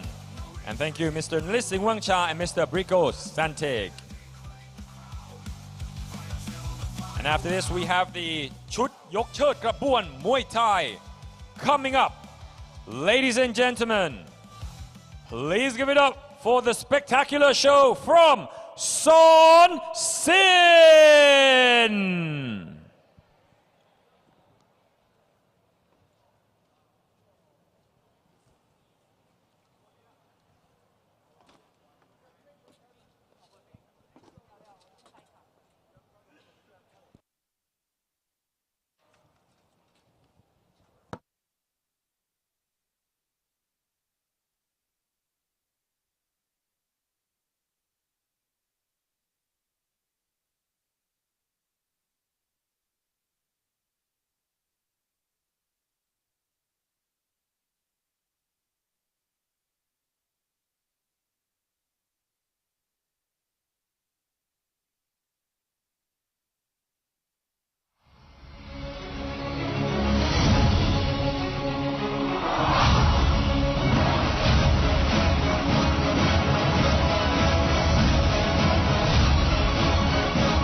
Ladies and gentlemen, this next bout is for the WBO Oriental Heavyweight Championship. Calling first to the ring from the blue corner, Narong Phum Rakson.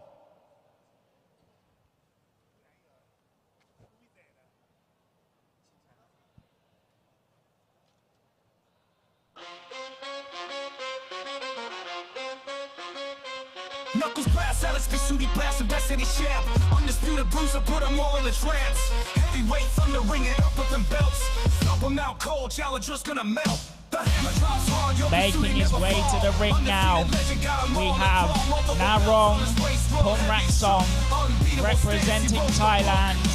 He has 9 wins, 2 losses, and 1 decision. This fight is scheduled for 10 rounds at 225 pounds. It will be contested for the WBO Oriental Heavyweight title. Unbeatable stance, he wrote the book.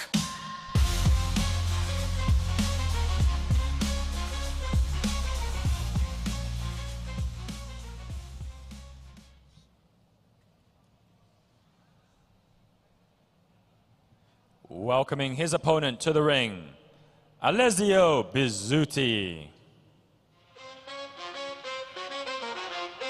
Okay, folks, the man we've all been waiting for, about to make his way to the ring.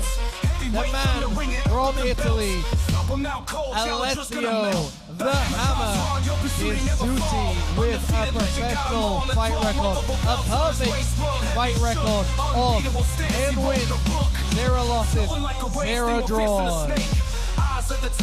Ready for this 10-round affair, 3 minutes apiece, the WBO Oriental Heavyweight title fight. Inviting into the ring Mr. Leon Panonzilio, and the promoter Mr. Brico Santic, and the promoter Mr. Supanat Janram, and Mr. Narising Wangcha Papa Wongkan Moy. Into the ring, please. This bout is scheduled for 10 rounds for the WBO Oriental Heavyweight title.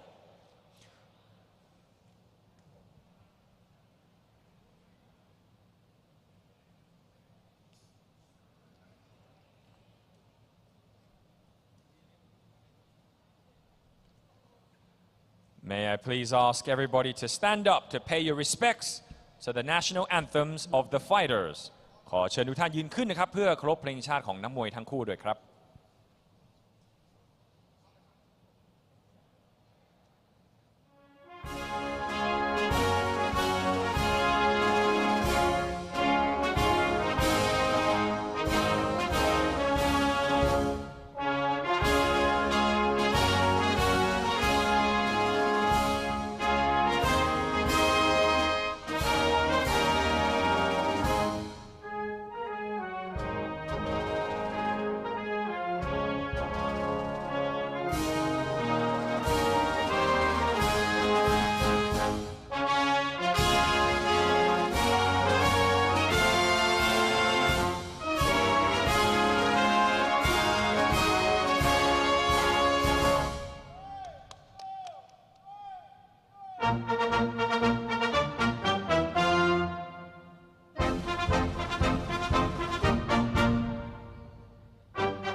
Introducing to you first, fighting out the blue corner, professional record, 9 victories, 2 losses, and only 1 bout even. Hailing out of and proudly representing Thailand. Please give it up for Narong Pumrakson.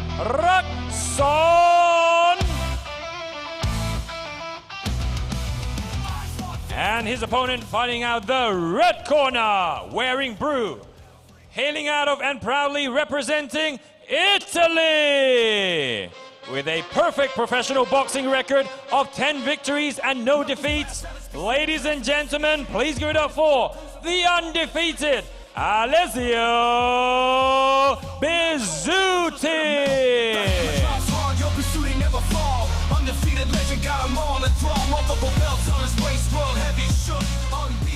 And the supervisor, Mr. Leon Panonzilio.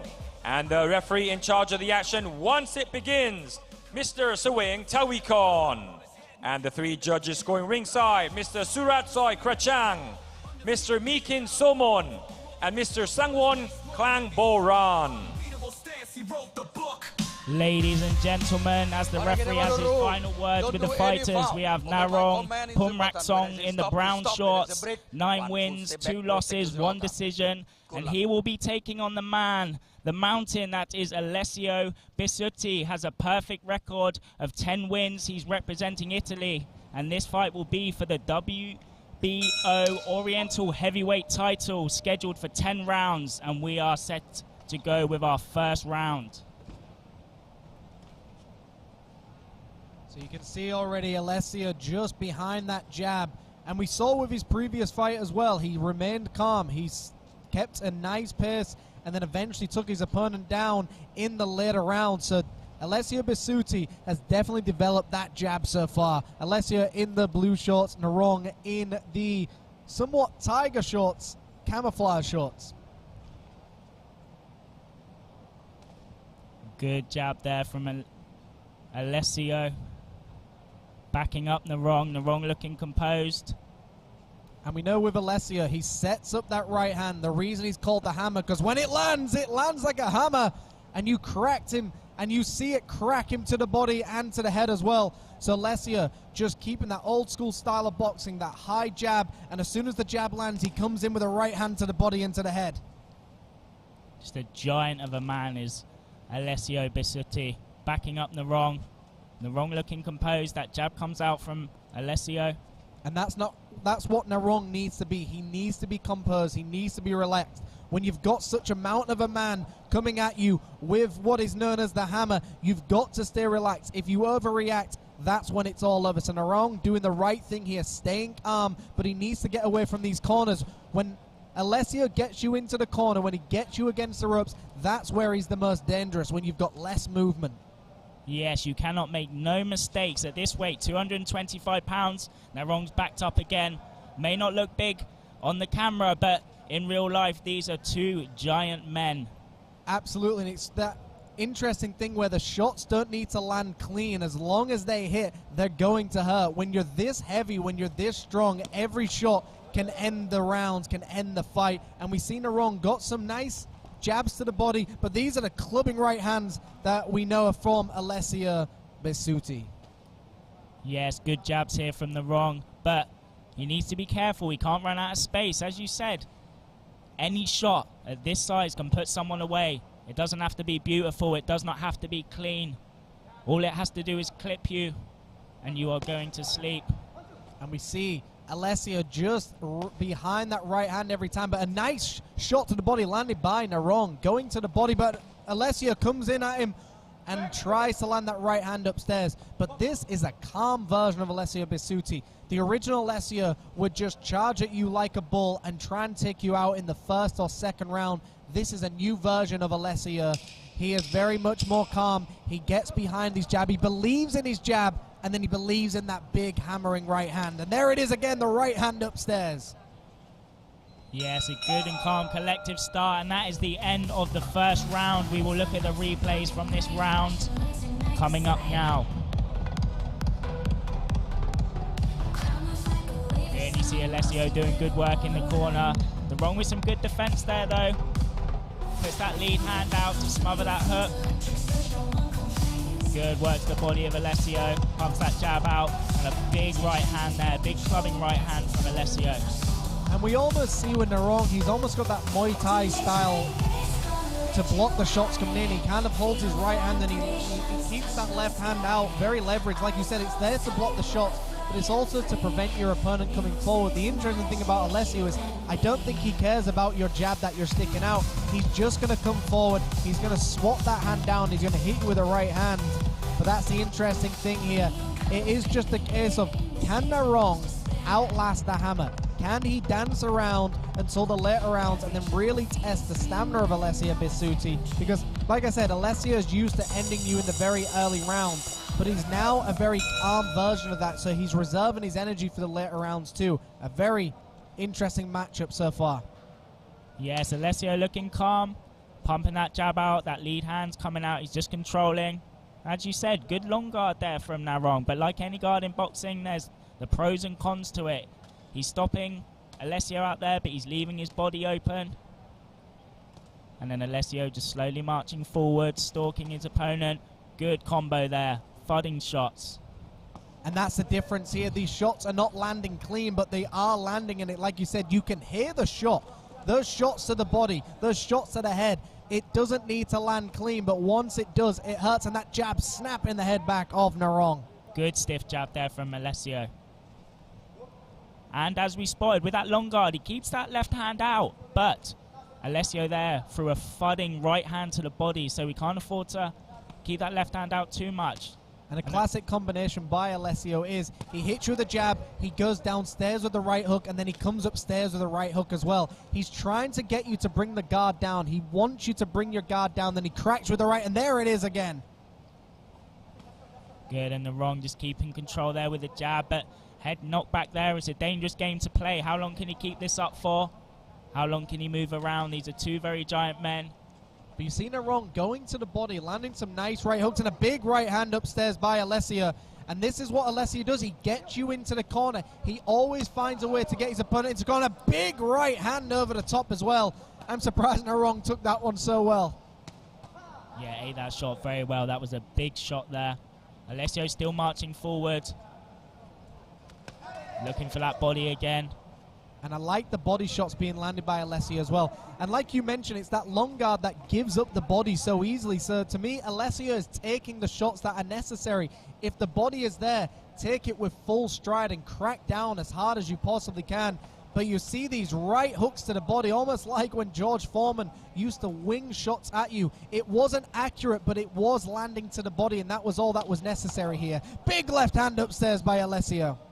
Yeah, the left hook's going to be good here. You see, Narong keeps that right hand down a lot. He pumps the jab out, so he opens the gap for the right body shot. Left hook, smothering him there. Alessio stalking the man down. And you probably saw Narong try to clinch there, and Alessio was not having any of it. Alessio just pushing him away, and that's where Alessio wants to be. Getting you against the ropes, getting you into the corner, and then just going to town with a big right hand. Narong gets underneath it, holds central ring, and Narong wants to be in central ring. Narong needs to get behind the jab, hold central ring, and try and get to the later rounds. But these are the big right hands. Final moments of round number 2. Good straight right hand there from Alessio. I think that hurt Narong. He's doing very well to survive. Can he stay in this for the last 10 seconds here? Clubbing right hand landed by Narong as well. So Narong starting to throw shots back in a very similar fashion as well. A great round for both of these fighters. We're going to go to some action replays in just a moment. So here you see that clubbing right hand attempted, and Alessio just went to town. I mean, this just reminds me of the old school George Foreman, who would walk you down and just start clubbing you to the body, into the head. He wouldn't try and land clean with the fist. He would just swing what he can, and he would club you to the rib cages, to the chin, to the shoulders, because when you're as big as Alessio Bisutti, a shot doesn't need to land clean for it to hurt you. It just needs to land. And I think Narong is now looking across the ring and realizing Alessio's got more energy than he realized. Yeah, Alessio looking very good. And as you mentioned, it doesn't have to be beautiful. It doesn't have to look perfect. When people are this size, they're not able to perform like the smaller fighters we've seen. And we've had a history of this, a history of heavyweights that throw shots like this, strong clubbing punches, world champions who perform exactly like this. Very dangerous. A very, very nice round by Alessio once again. I think Narong has just got to start believing that jab just a little bit more. Start getting that jab going. Start doing what you need to do and just kind of keep pumping that jab out. Holding central ring. As soon as you get into that later start where you start getting into the corner, into the ropes, that's where you're at a disadvantage. And that overhand right now again from Narong. He landed that a few times towards the end of the last round. And now Narong looking to counterpunch Alessio. Good jab there, good body shot. Great right hand landed by Narong there as well. I mean, he caught Alessio as he comes in. The thing with Alessio is he's always coming forward, but when you come forward, it's very easy to keep your chin exposed. If Narong can step back with a jab and then throw that clubbing right hand, he will catch Alessio. And Alessio has been known to get clipped in his fights before, but he always seems to come back and prevail. It always seems to help him out. When someone hits him hard, he always seems to come back and get you even more. Alessio pumping the jab out now. Big overhand right. Still stalking Narong down. Left hook. Narong back in the corner. Seems to be comfortable so far. Good ring IQ from Narong, just circling off. But he cannot do this forever. Can he do this for 10 rounds? Yeah, and that's the right thing here. Narong is fighting the right way. However, he's still not winning the rounds. I mean, you've got to give Alessio something to worry about. Sometimes you've got to land your combination and then just completely get out of the way. Start using your angles, really try and circle around your opponent. But to me, Narong is surviving and not winning. Alessio is winning the rounds here. Yeah, he may be landing the shots, but they do not seem to be deterring Alessio. He's still happy to come forward. Good combination there from Alessio. And you see Alessio sticks to the same game plan, doesn't get overexcited, does not take liberties. He just waits for those moments. As soon as he gets you in a situation like you're back against the ropes, he just starts clubbing you with right hands. He'll go to the body, he'll go to the head. He will force the right hand to land where he wants it to land. Good jabs from both fighters here. Narong tries to go for the body, jab up top. Locks into the clinch now. Referee breaks that. A very respectful clinch as well. I mean, both fighters know that they do not want to get hit on the break here, so they respect each other on that clinch break. Very nicely done. Alessio still marches forward with a nice high right hand. He's expecting the jabs coming through. He keeps swatting those jabs down, and he's trying to counter the jabs. A big right hand gets through from Narong, but a right hand to the body here, and he's now got him where he wants him. And then clinch broken there again. As you say, the right hand's very tight, but the left hand, he's just feeling that range out, which is giving Narong the opportunity to come with the overhand right. Alessio shakes his head, says no, the body shot didn't hurt. And you know what they say, when you shake your head, it means it's got through. And it's kind of just one of those things where, and a big left hand and a right hand. Clean shots to end that round for Alessio Bisutti. The hammer coming out clean, and we're going to go into some action replays here, Ollie. Good overhand right there from Narong, which we've been talking about. Good example there of that jab from Alessio. Good left hook, fighting body shots. I think Alessio's working very well when he throws these combinations, but needs to not get tagged. Throughout these highlights, you're seeing this overhand right coming from Narong. Good work there. I think Narong was lucky to survive in that last round, got saved by the bell. We're going into our 4th round of the WBO Oriental Heavyweight title. We have Narong Pumraksong in the camo brown shorts representing Thailand against Alessio Bisutti in the blue shorts representing Italy. And that was a great end to the round as well. Like you said, it almost was a situation of being saved by the bell. You kind of know that the 10 seconds are about to go up. So you kind of take your foot off the pedal, and I think he just took his foot off the pedal a little bit too much there and got hit with some very big shots towards the end. And that he's now felt the power of Alessio. He now can take it two ways. He can now say, I know how powerful he is and I can take it, or I do not want to get hit by this ever again. Yeah, you have to question the mentality going into this round. Alessio knows he can hurt Narong, and Narong's been hurt. Bit more of a tentative start from both fighters. Narong flicking that jab out. I think Alessio is now starting to load up that right hand. You can see the less he throws it, the more he wants to get it out. And there it is, the right hand to the body. He's locking it, he's loading it. He knows it got through in that final moments of the last round. He now wants to try it again. But in the opening rounds, people tend to be more fresh. And the Wrong, I feel, really respecting Alessio's power. Really working on his ring craft here. He does not want to get caught in corners. He's keeping a lot more distance. A good right hand there from Alessio. And you can see the neck crank there by Narong. He definitely felt it. The jab snapping back the head. And you can see Narong knows these shots are getting through. And it's now getting to the point where Narong has got to do something different here. He's getting hit with some clean shots by Alessio. Alessio's found his timing and his range. And if you're getting beat by Alessio in the center of the ring as well, and also against the ropes, you've now got to realize that your game plan is not working. Narong needs to do something differently because Alessio's jabs are landing. That jab is working very well for Alessio now. He's earned the respect of Narong. He nods his head, it got through. Looping shots, but stick to these straight shots for Alessio. They seem to be doing very well off the left and the right. I mean, Alessio is known to just go very much for the head when he's got his opponent hurt. There's times where he could just go straight to the body and dig down to the body, but it's also one of those situations. Alessio has won his fights by knocking his opponent out to the head. Why is he going to change that up? There's times where he could just go to the body, but he now snaps the head back with another jab. Narong is trying to grab on. Alessio's not allowing it. He's marching him down and he pushes him to the canvas. Good work there from Alessio. Stiff jabs. Feeling the Wrong's getting tired, and these jabs, you may be able to eat them, but the more and more you get tired, the more and more they affect you. And when it's from a mountain of a man like Alessio, those jabs really hurt.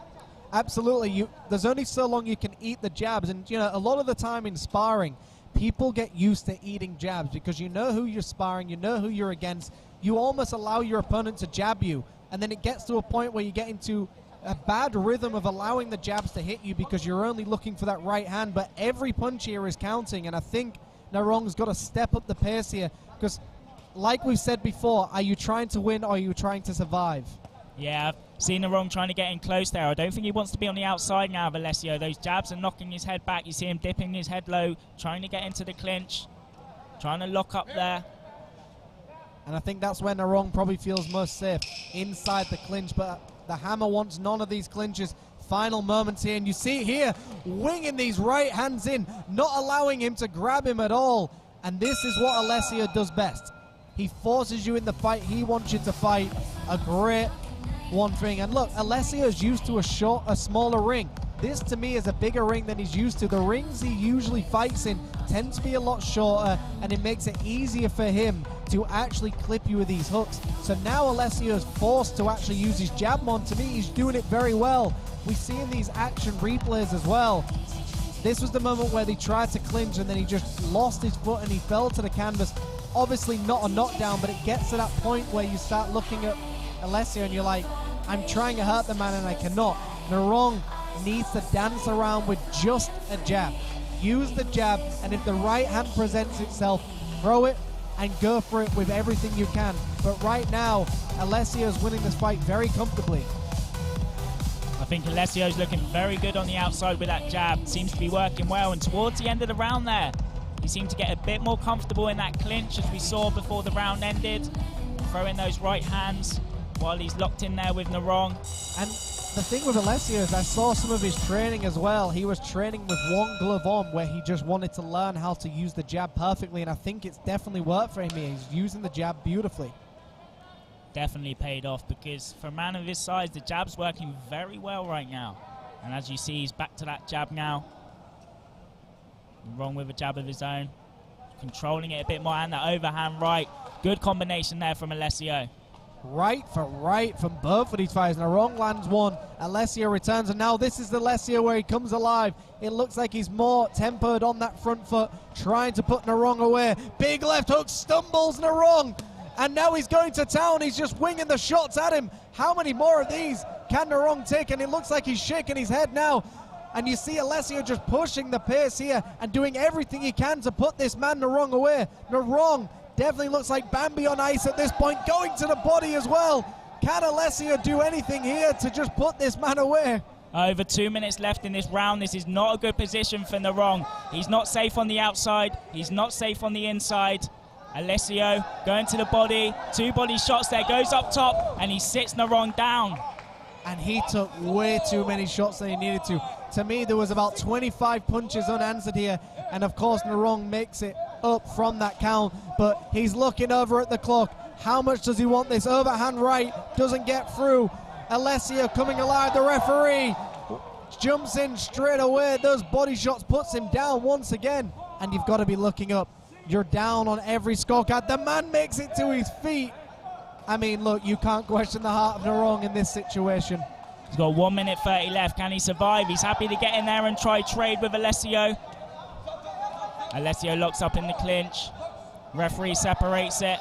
Alessio needs to press forward now. 1 more knockdown and this fight is over, and he is the new champion. And the fact Narong is still standing, but these shots are getting through. And this is what I said before, if Alessio just goes to the body now, he'll definitely get what he wants. When you've got your opponent hurt, ignore the head, go to the body. The head doesn't move, the body doesn't. And what a beautiful combination to end this fight. Alessio Bisutti, my friends, has done it once again. The man from Italy, Alessio the Hammer Bisutti, wins the title, the WBO Oriental Heavyweight title, going to Alessio Bisutti. We see with these action replays, clubbing for clubbing in this round. Both fighters giving it everything they've got. But to me, that entire round, Alessio Bisutti treating Narong like a boxing bag and just clipping him, knocking him around the ring. Narong got up 2 times. He wanted to carry on, but the referee eventually had to wave her off. And that was just a great round. And we're going into the next fight very soon. But of course, let's go to Peter Denman with the official announcement. ก็ขอเรียนเชิญคุณอนิษฐ์สิงห์วังชานะครับพ่อพระวงการมวยนะครับแล้วก็โปรโมเตอร์มิสเตอร์บริโก้ซันติกนะครับแล้วก็โปรโมเตอร์มิสเตอร์สุพนัทจันแรมนะครับขึ้นมามอบกระเช้านะครับผมเนื่องในโอกาสครบรอบวันสถาปนาสนามมวยลุมพินีด้วยครับ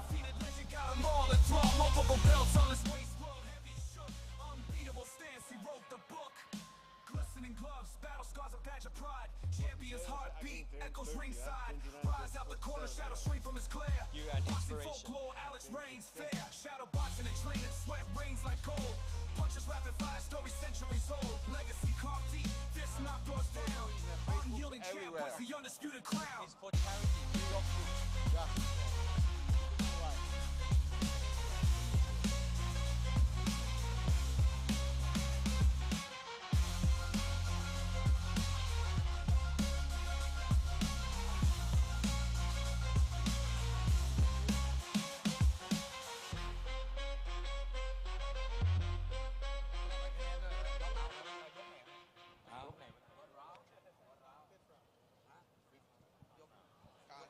Floating like a wave, sting with fist in the snake. Eyes of the tiger, opponents caught. Knuckles blast, Alex Bisutti blast, the best any champ. Undisputed bruiser, put them all in the trance. Ladies and gentlemen, your winner by way of 5th round TKO and the new WBO Oriental Heavyweight Champion, fighting at the red corner, Alessio Bisutti. Uppercut, precision with the flare. Crown on his head, no contender dare. The hammer drops hard, yo Bisutti never fall. Undefeated legend, got him all enthralled. Multiple belts on his waist, world heavy shook. Unbeatable stance, he wrote the book. เรียนเชิญพลโทสุรินทร์ปิยานุภาพนะครับผู้อำนวยการศูนย์พัฒนากีฬากองทัพบกมวยไทยลุมพินีนะครับมอบถ้วยรางวัลให้กับผู้ชนะนะฮะแล้วขอขอบคุณคุณตาลนะครับผมจากยาดมสมุนไพรเชอเอมนะครับที่ขึ้นมาร่วมถ่ายภาพแล้วก็สนับสนุนรายการ FCC ของเรานะฮะแล้วก็คุณนฤทธิ์สิงห์วังชานะครับคุณบิโก้ซันติกแล้วก็คุณสุพนัทจันแรมนะครับมอบกระเช้านะครับผมเนื่องในโอกาสครบรอบวันสถาปนาสนามมวยลุมพินีครับ Congratulations, Alessio.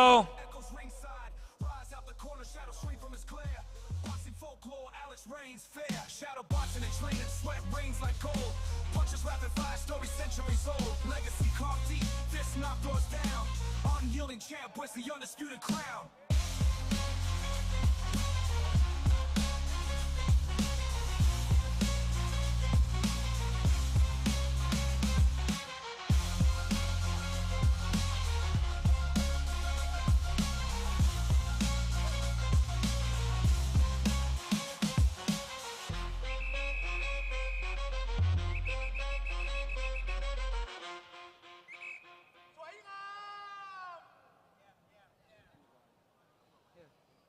like a wave, sting more fierce than a snake. Eyes of the tiger, opponents caught like bait. From jab to uppercut, precision with the flare. Alessio, congratulations. You're such an inspiration. How do you feel that you're the champ? And when are you going to stop? When I stop, I don't know.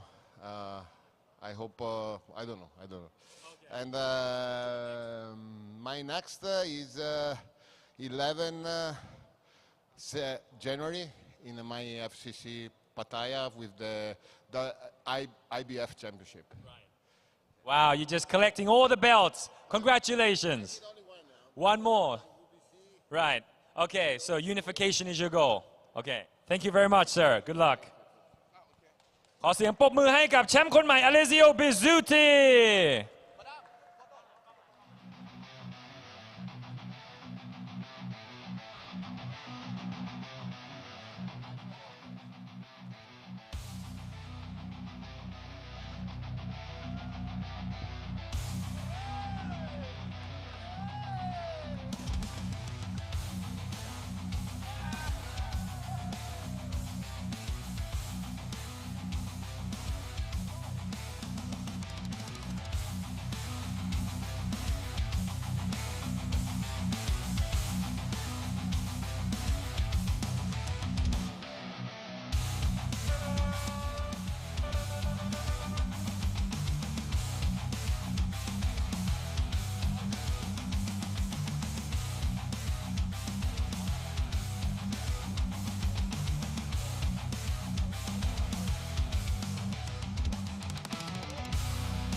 That was the body shot challenge, ladies and gentlemen.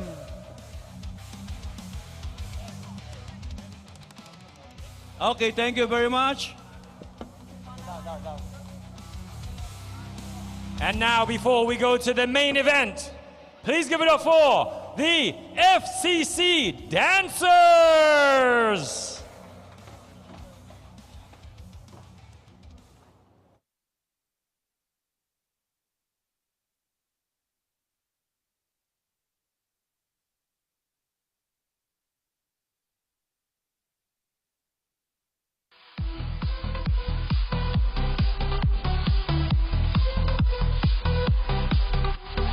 Neon colors paint the air, imitate we lose despair.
you and me.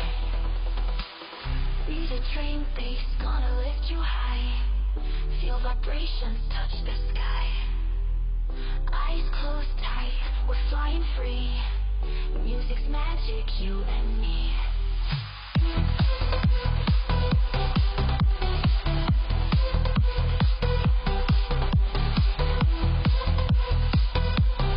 Music's magic, you and me.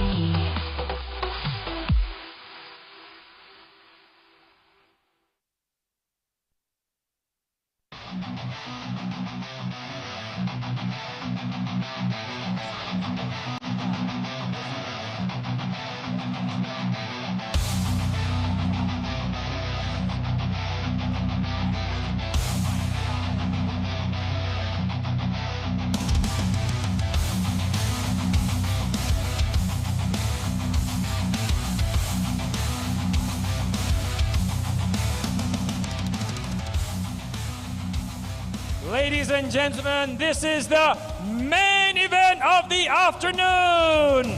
This bout will be scheduled for 10 rounds of professional boxing action, and it is for the WBC Asia Continental Super Flyweight title. Calling first to the ring, Wijet Ort.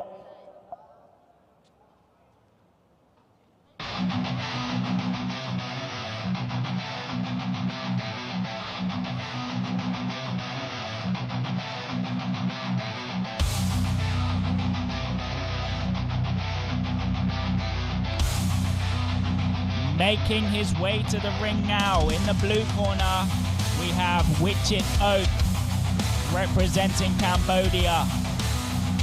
He is competing for the WBC Asia Continental Super Flyweight title, weighing in at 115 pounds. He has 6 wins, 3 Welcoming losses, his opponent and to 1 the ring, draw. Katsuya Murakami.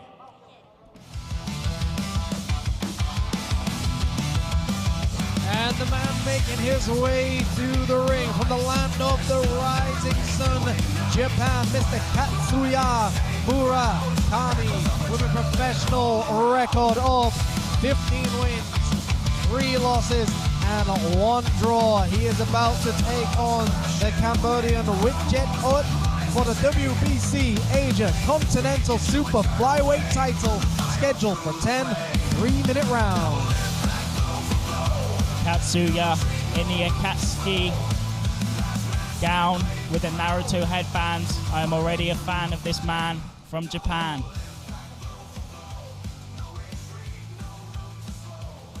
Inviting to the ring, Major General Damrong Sinakajon Bun, the supervisor for the WBC Asia. Inviting Mr. Naris Singh Wangcha, Papa Wongkan Muay.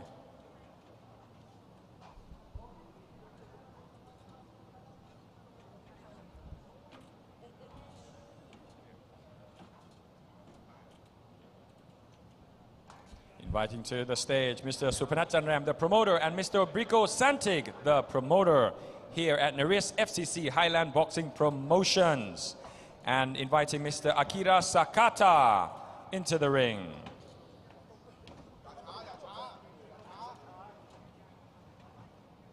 And thank you our sponsor ยาดมตราเชอเอมนะครับยาดมสมุนไพรเชอเอมนะครับผมขอขอบคุณที่เป็นผู้ใหญ่ใจดีสนับสนุนรายการเราด้วยนะครับ May I please ask everybody to stand up and pay your respects to the national anthems of the fighters ขอเชิญทุกท่านยืนขึ้นนะครับเพื่อเคารพเพลงชาติของนักมวยทั้งคู่ด้วยครับ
All right, ladies and gentlemen, this is scheduled for 10 rounds of boxing action, and this is for the WBC Asia Continental Super Flyweight title.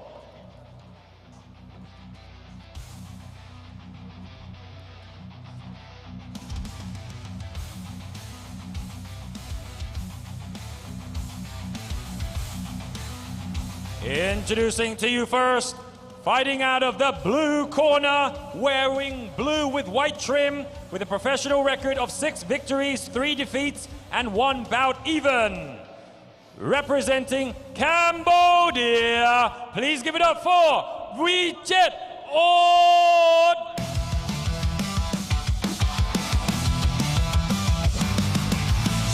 And his opponent, fighting out of the red corner, wearing black with red trim. A professional record of 15 victories, 3 defeats, and 1 bout even. Hailing out of and proudly representing Japan. Please give it up for Katsuya Murakami.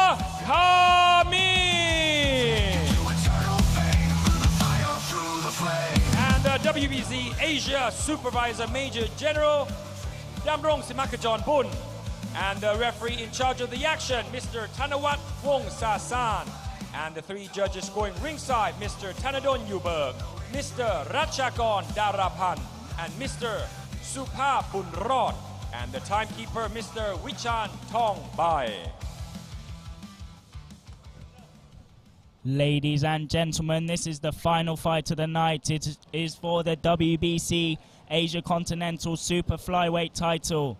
We have Katsuya Murakami representing Japan in the black and red shorts, and he will be fighting Vichit Ot representing Cambodia. He is in the blue. This fight is scheduled for 10 rounds. All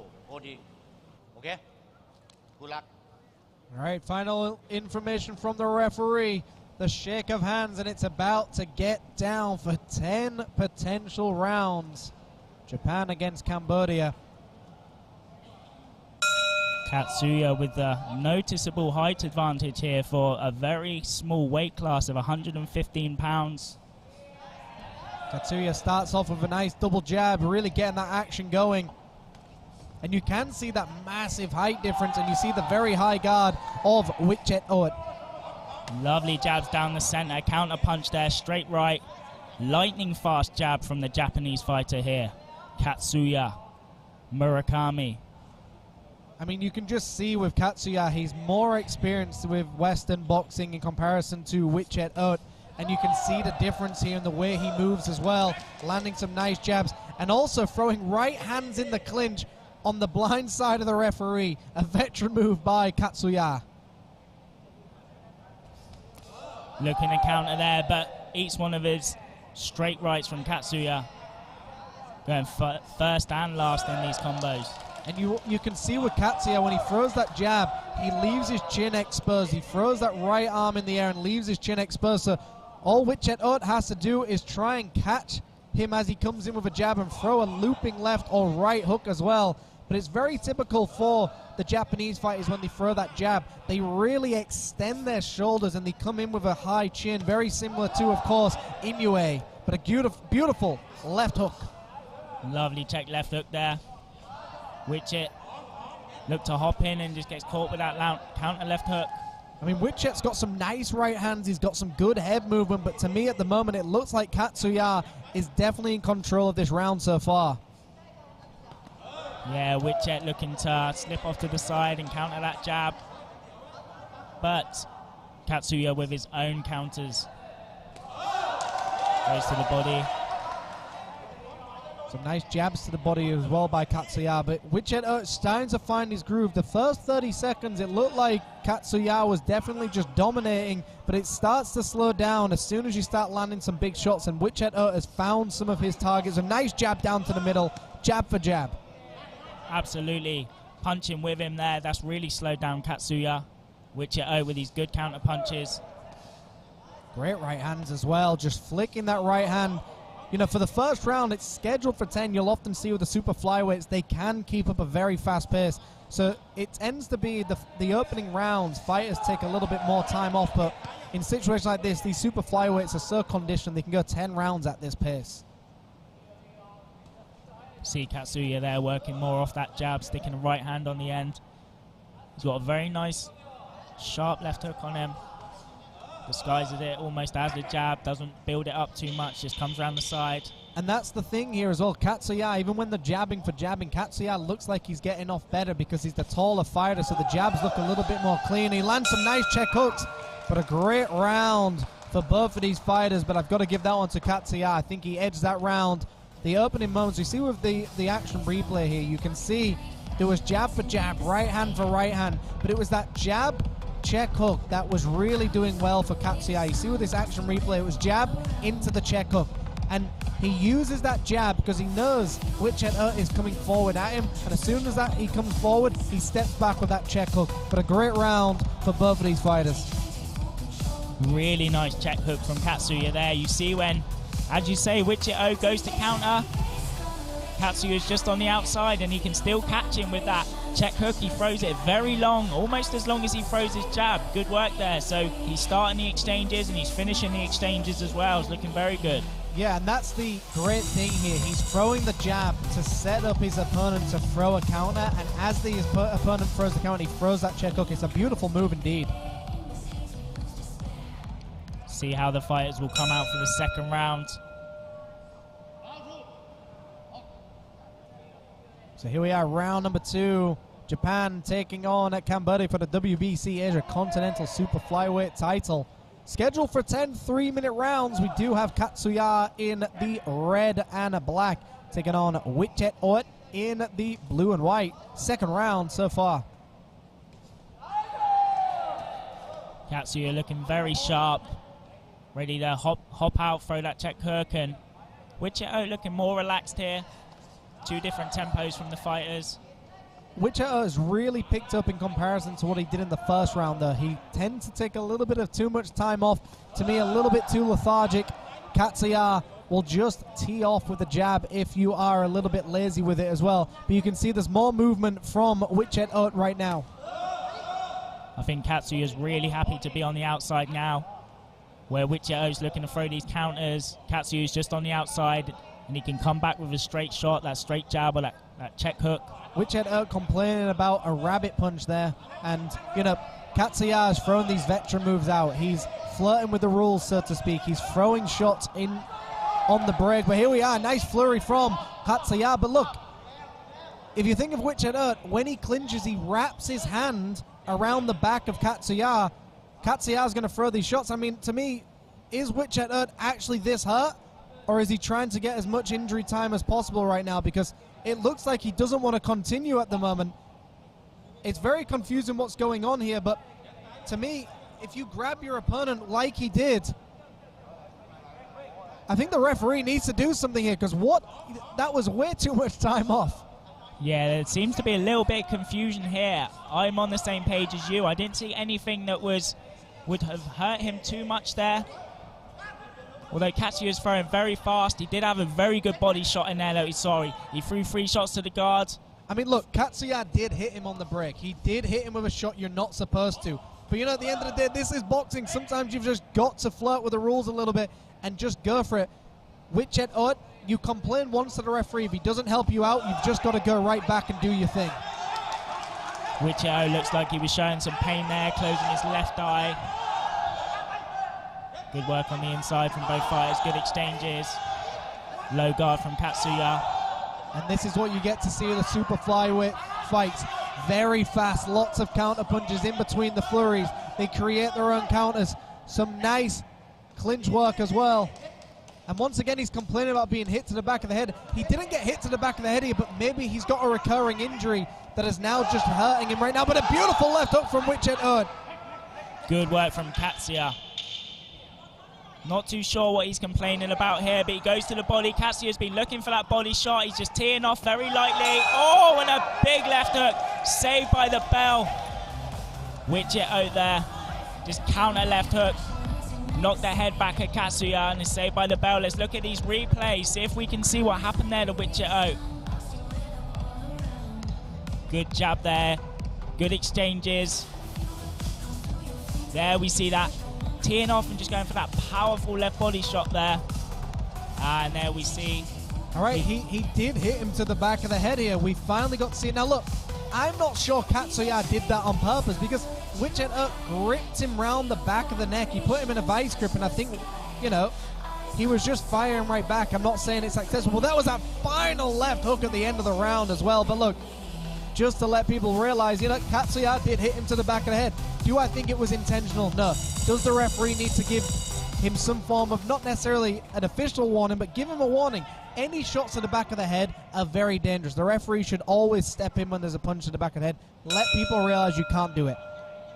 Yeah, sometimes a problem when there's a difference in height between fighters. And now we go into the third round. Katsuya in the black and red shorts, Witchet in the blue shorts. How do you think Witchet's feeling now? Do you think he feels confident knowing he hurt Katsuya there at the end of the round? I think he hit him with his best shot, and, you know, it didn't really buckle Katsuya. Katsuya was staying standing, but I also feel like Witchet is complaining a little bit too much, and when people complain too much, it tends to really reflect in their game plan as well of how much do they want this. Sometimes it's good to complain to the referee. If you believe in an injustice in the ring, complain about it. If the referee doesn't help you, you've got to do your own thing here. And there we see it once again. It seems like it's easier to complain, but I think he's pointing to the back of his neck, maybe his traps. I'm confused here. Katsuya goes to the body again. I think you're completely right. You have to question a fighter's heart. Sometimes things happen in fights. This is a boxing match. You're going to get punched. You can't complain too much. It does show where you're at, how much you want to continue. But Witchet still coming forward, doing some good work. Katsuya working well too. I think this could have been Witchet's plan as well. Kind of just look like play possum ever so slightly. Make it look like you're hurt. Make it look like you don't want to continue, and then just really go to town. It could just be a game plan here, but both fighters exchanging haymaker after haymaker in this situation. Working well in the close range, both fighters. Katsuya looks like he changed his approach a little bit. Tighter guard, going more on uppercuts rather than these looping shots. Maybe doesn't want Witchet buying any more time, complaining. Goes to the body again. And there we see again both fighters in the clinch, but you know, if one hand is free in the clinch, you can keep firing. The referee doing a good job to allow the clinch to stay active there. Jab for jab action so far. The head movement of Witchet, he's trying to get the counter punch going. But good range from Katsuya, just on the outside, sending them shots down, landing on Witchet. I think Witchet always dipping off to that right-hand side, and then I think Katsuya times it well with the right hand. He avoids it there, but he catches him on the back of the head. I mean, look, he did catch him on the back of the head, but it was not an intentional shot to the back of the head. I mean, the referee's taking a point without even giving him a warning. I mean, look, if you hit to the back of the head, you know it's against the rules.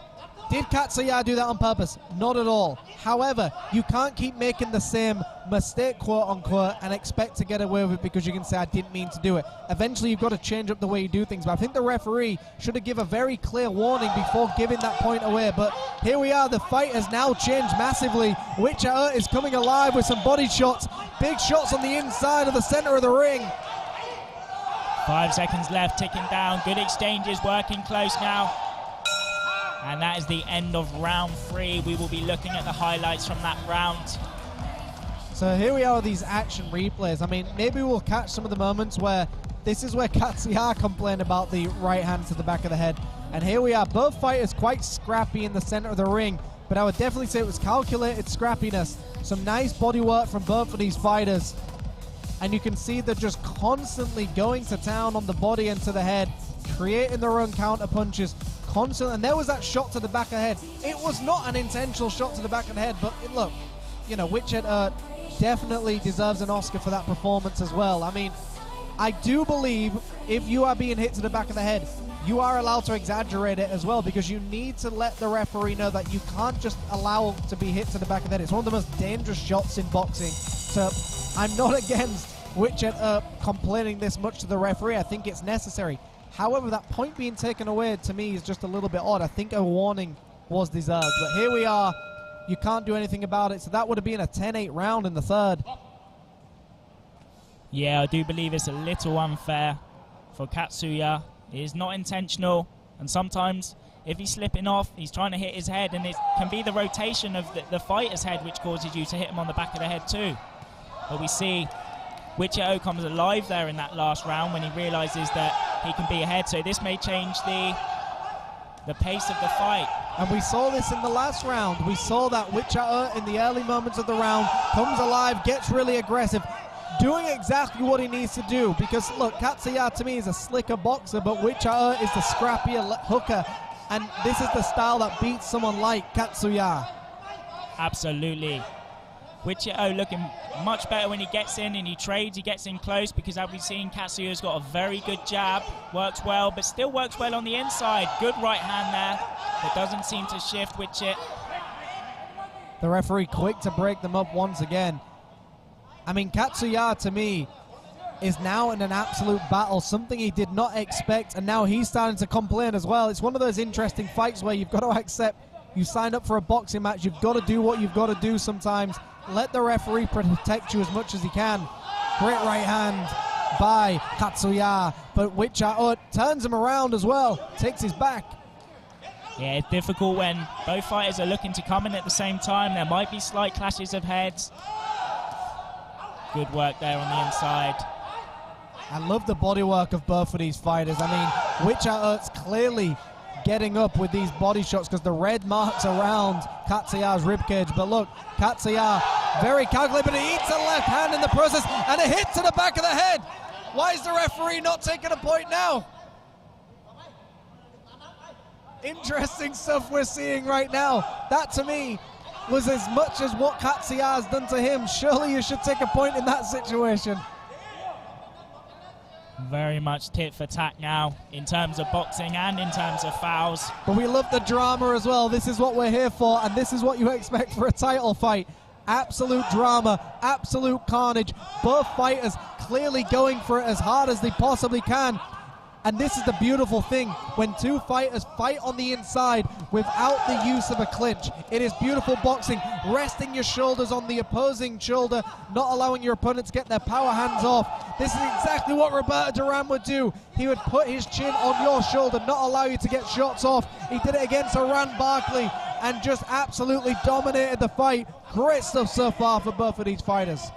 Yeah, I feel Wichito is finding more success. He's going to the body, then he's going high, and a few times he's caught Katsuya with that left hook, unsuspectedly. Good exchanges from both fighters. And you see Katsuya is now just marching him down. He knows he cannot give up any of these rounds. But nice sportsmanship towards the end of that round. We're going to get some action replays, Ollie. And there we have a good overhand right from Wichito. Good work in the clinch. I feel the smaller fighter, this is where it can benefit him sometimes against a taller fighter. In that clinch, he rolls, good overhand shots. Good exchanges in the clinch here. Works to the body, goes high, goes low. Which is doing really well at going to the body, going high, going low. Katsuya tends to focus on either going low or going high, not mixing it up too much. In those earlier rounds he was going high, then he whipped to the body, but they were fighting at a different range at that point in time. Now they're coming closer together. And I do think Wichito may have edged that round. He landed some very clean, aggressive shots. I like that Katsuya was marching forward, taking the fight to him, but I do think Wichito was getting off some of the better shots here. Good, and this is the start of the 5th round. Be interesting to see how these fighters start. Katsuya with a jab now, pumping that jab out, jab back from Wichito. Back inside, glove on glove, goes body, goes high. Okay, so we've got some live scoring here. We have got it 37-38, 36-39, and 37-38. Wow, a very close fight, exactly what we was expecting here. So, it looks like Katsuya is slightly edging this fight like we thought. Wichito looking to get on the inside. Katsuya looked like he may try push away, but Wichito just looks a little too strong there for him. And that's the great thing about live scoring here as well, Ali, is you get a chance to realize what's going well and what you need to improve on as well. Katsuya's got to pick up the pace. You do not want a close fight when you're in the super flyweights, because the way they throw punches, the amount of punches that can be thrown, it can just turn the fight very quickly. Definitely very high volume here. Katsuya just pumping that jab out. He has slowed down a bit. And still some great sportsmanship by both of these fighters. A lot of drama, but that's the way it goes in boxing.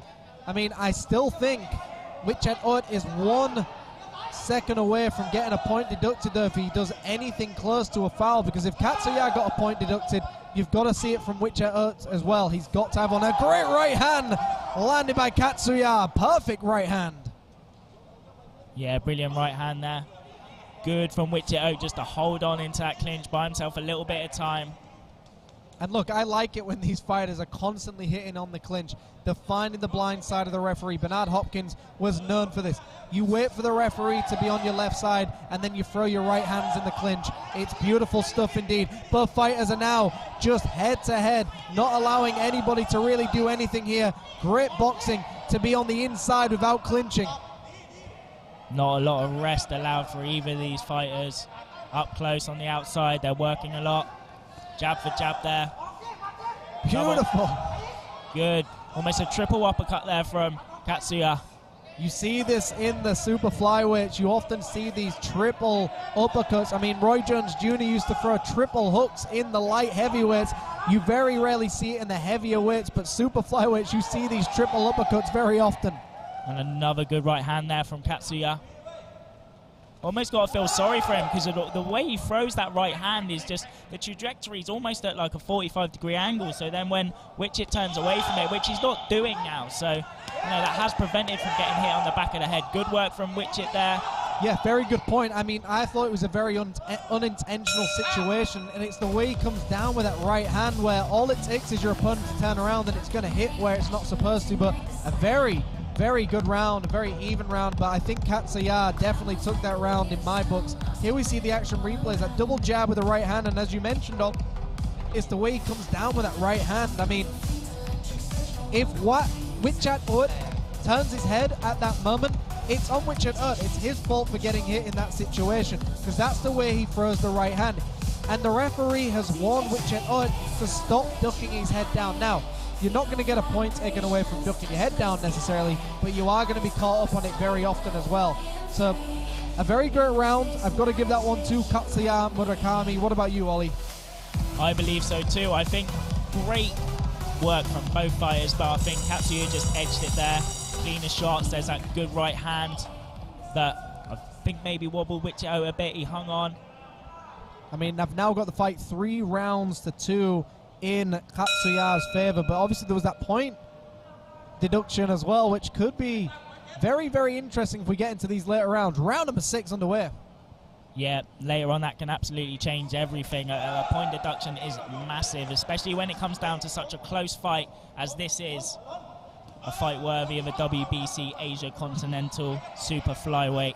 And we see Wichet Ut starting the same way, comes out swinging very early on and then kind of reserves himself in the later rounds as well. I'd like to see Wichet Ut actually move forward with a jab, actually step with a jab before he sets up these big hooks, because Katsuya is seeing the hooks coming and he's just stepping back with the check hooks. Katsuya boxing perfectly against someone who keeps trying to hook him. See Katsuya now going back to this tactic, how he was at the start of the fight, just on the outside. He's got a very good jab, he's got good timing. We saw him step back, although he's slowed down a bit now, so not able to throw that check hook. I don't think he does as well when he's up close against Wichet Ut. And I do like the way you see Katsuya still boxing on the inside of a shorter fighter. I mean, Wilfred Benitez used to do this. He was a taller fighter, but he used to be able to just get underneath some of the shots of these shorter fighters and still beat them up close and personal. I like what I'm seeing with Katsuya, but Wichet Ut to me is way more aggressive on the inside and to me more determined to land some more powerful shots as well. Wichet just going to the body, then going up to the head. He's caught Katsuya a few times in that clinch. He goes low, then goes high. Katsuya working well with the uppercuts in the clinch. I don't think they're causing much damage. Lovely 1-2 there.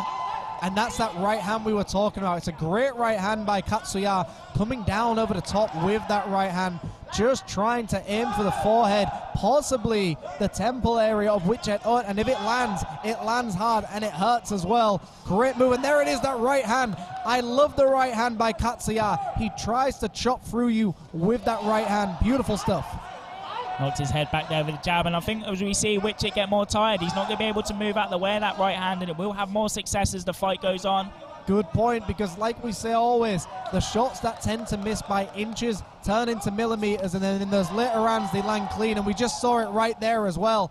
And it's landing just above the ear, and when those shots land clean above the ear, it really rocks your equilibrium and it really puts you to the canvas as well. So Witchet Ut has got to be careful he doesn't take too many of these. I'd like to see Witchet Ut start coming forward with jabs to the chest, jabs to the body, jab that chest, and as soon as your opponent reacts, start going to the body with these big winging hooks. That's all you can do, and this is where he needs to be, digging to the body as much as you can. Take away some of that energy level of Katsuya.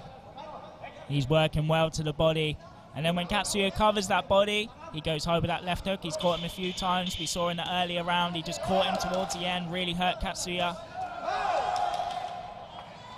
Referee quick to break them up here, but final moments, and there it is, folks. End of round number 6, and to me, Witchet Ut is starting to just fade a little bit. Talk us through some of these action replays, Ollie. See that right hand just missing there, that looping right hand that we're talking about. And again, he misses. Maybe we see somewhere he connects. He had good success with that early on. He's good when he steps back. He makes Witchet Ut miss. Those short uppercuts, doubles it up. Tries to step in with the 1-2. He's met on, head on with Witchet Ut. He's stepping back very well, Katsuya. Early on in the fight, he had good success by stepping back, throwing that check hook. We haven't seen him throw that so much now.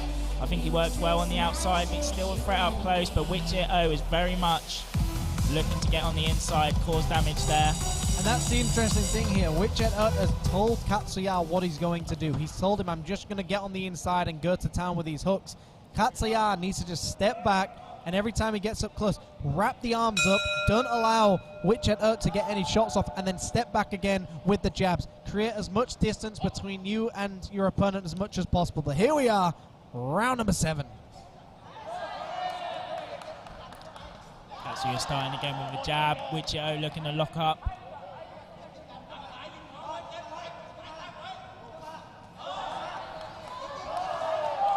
Well on the back foot now from Katsuya. Witchet Ut is now charging, and this is exactly what I was saying. Maybe Katsuya could hear me. He just needs to dance away with a jab. Just keep moving back. Keep using that jab. Great right hand gets through. And to me, this is the fight Katsuya needs to be in. Hold that middle and out of range. Just stay in your zones. Do not get into the... This is where Katsuya needs to wrap up the hands of Witchet Ut and then get back to medium and far away and just stay in them zones. That's all Katsuya needs to do. Jab, check hook, and the right hand, but a big left hook upstairs by Witchet Ut. And this is what he has to be careful of. This has happened a few times in this fight where he goes low, he throws that left hook. This is where Katsuya is better at range. He's learned from those last few rounds that he doesn't want to get up close. This is where Witchet Ut does the damage. He's good. There we see. And it's that right hand you were talking about as well. When it misses, that's when the left hook comes upstairs from Witchet Ut. It's almost like when Joe Frazier was waiting just for Muhammad Ali to jab and throw the right hand, he would then throw that left hook upstairs. And I think Witchet Ut has got to time that jab with the right hand, get underneath that right hand, and just clip him upstairs with a left hook. Katsuya straightening that right hand up a bit now. He's missing it a lot. I feel like Witchet's got his timing a bit with that right hand. He's slipping off and he's throwing back a counter shot himself. Goes again high with that left hook. But we see that left hook starting to work from. So Katsuya had more success on that back foot, but he now is bringing the fight to his opponent. I mean, sometimes you want to impress the judges, but also you've got to realize, I think you're winning the fight better on that back foot. Definitely looking cleaner and safer when he's on the back foot. He's got a very good jab. There we go. We see him. He straightens that right hand up. Does not want to be here, but the body shot works very well. You see, don't know how this would be affecting Witchet. I mean, it's hard to say because Witchet doesn't look that tired right now, but we both know body shots tend to just suddenly appear at any point of the round where your gas tank is gone, your legs are jelly, and your punches are not landing strong. So we're now just seeing, are those body shots really doing anything? I think Katsuya landing the cleaner of the body shots. No, Witchett's going for that body, but it's more of just a smoke screen for that left hook coming up top. And there they are in the clinch once again. That's where Katsuya needs to be. Get him in the clinch, wrap his arms up, don't let him go in, but big right hands get through right now. And usually we see Witchett come alive in this situation. Works very well up close, Witchett. There, a left hook from Katsuya. Finished the round. A good, exciting end to the round there. And here we are, folks, with the action replays from that 7th round. And then we see that lead uppercut. I mean, a beautiful lead uppercut, followed up by a check hook as well. I mean, very rarely in boxing do you see someone throw a jab with a lead uppercut as well. It's such a risky punch to land. And there you see those cracking right hands. I mean, this action replay makes it look like Katsuya was just all over Witchett, but Witchett had so many good moments in that round. However, to me, Katsuya still won that round quite convincingly as well. He was landing the counters on the inside. He was winning at range as well. I just think Katsuya is outclassing Witchett right now. But interestingly, Katsuya has moments where he starts fighting the fight Witchett wants. And to me, he should be in that medium zone and the far away zone and just avoid being up close. And if you're up close, wrap your opponent up. Ladies and gentlemen, we enter our 8th round for the WBC Asia Continental Super Flyweight title. Katsuya in the black and red shorts, Witchett in the blue. Japan versus Cambodia. You see Katsuya now just walking towards Witchett, something a little bit different. So Katsuya, to me, keeps changing up his game plan inside that ring, trying something new, but I think he needs to stick to a game plan and just keep following it. He has success going backwards, but does he believe he's got the power to take out Witchett? Does he feel like the power of Witchett isn't enough for him to be deterred going forward? More success there with the right hand from Katsuya. Not so much success with the body shots. Witchett staying nice and tight. Lock up. Referee separates them. Katsuya laying off that jab for a bit. The right hand works. Some great right hands getting through as well by Katsuya. He's really found the target well. And like we said, the shots that tend to miss early on start landing right now in the later rounds. The timing is there. The opponent is tired. They're going to be walking in shots. They're also going to believe that they can take more shots in the gloves because they're more tired. They're not willing to get out of the way of these shots. High and low again from Witchett. Witchett, a bit of a different game plan now. He seems to be sticking the straight shots out a bit more. Right hand connects and misses.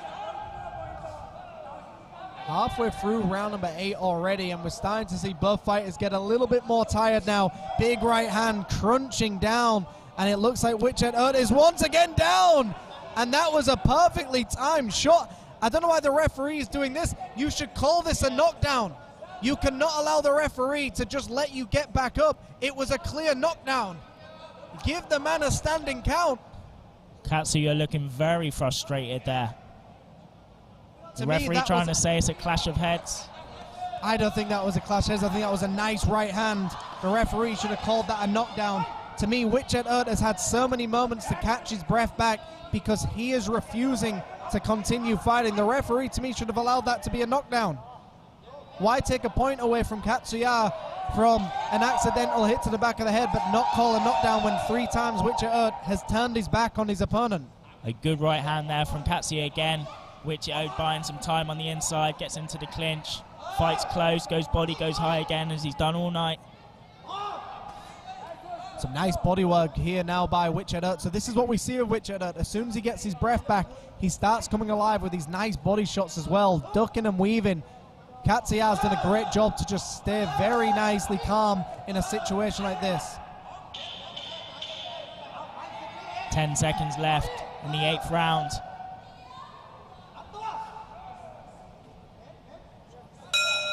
We will head over to our replays and we will see if we can catch a glimpse of what happened there, whether it was a right hand or it was a clash of heads as the referee has deemed it. Nice right hand there from Katsuya. A right hand doing well. But we didn't quite see it there, but I think it's a right hand. Unfortunately, even if it was a clash of heads, we're seeing which is the one who's really sort of bringing his head in. Sometimes a clash of heads isn't one person, it's two people colliding together. Yeah, absolutely. Like I've always said, if you believe there's an injustice, complain to the referee. That's completely fine. But to me, that was a right hand that landed clean. And he wasn't holding the back of the head. He was holding the top of his head, which to me was an indication of the shot exactly landing where it needs to be. So to me, I think Katsuya was robbed of a knockdown there. I believe he should have got the standing count. If an opponent keeps turning his head as well, you need to do something about that, turning your head. I mean, the referee talking about it being a head clash. We just saw the action replays. We look over to Katsuya's corner. They are being shown the open scorecard. And we're going to get the open scorecards probably in just a moment as well. Maybe. Katsuya pressing forward now. Witchet on the back foot. Ducking and weaving again. They look up in the clinch. Referee separates them.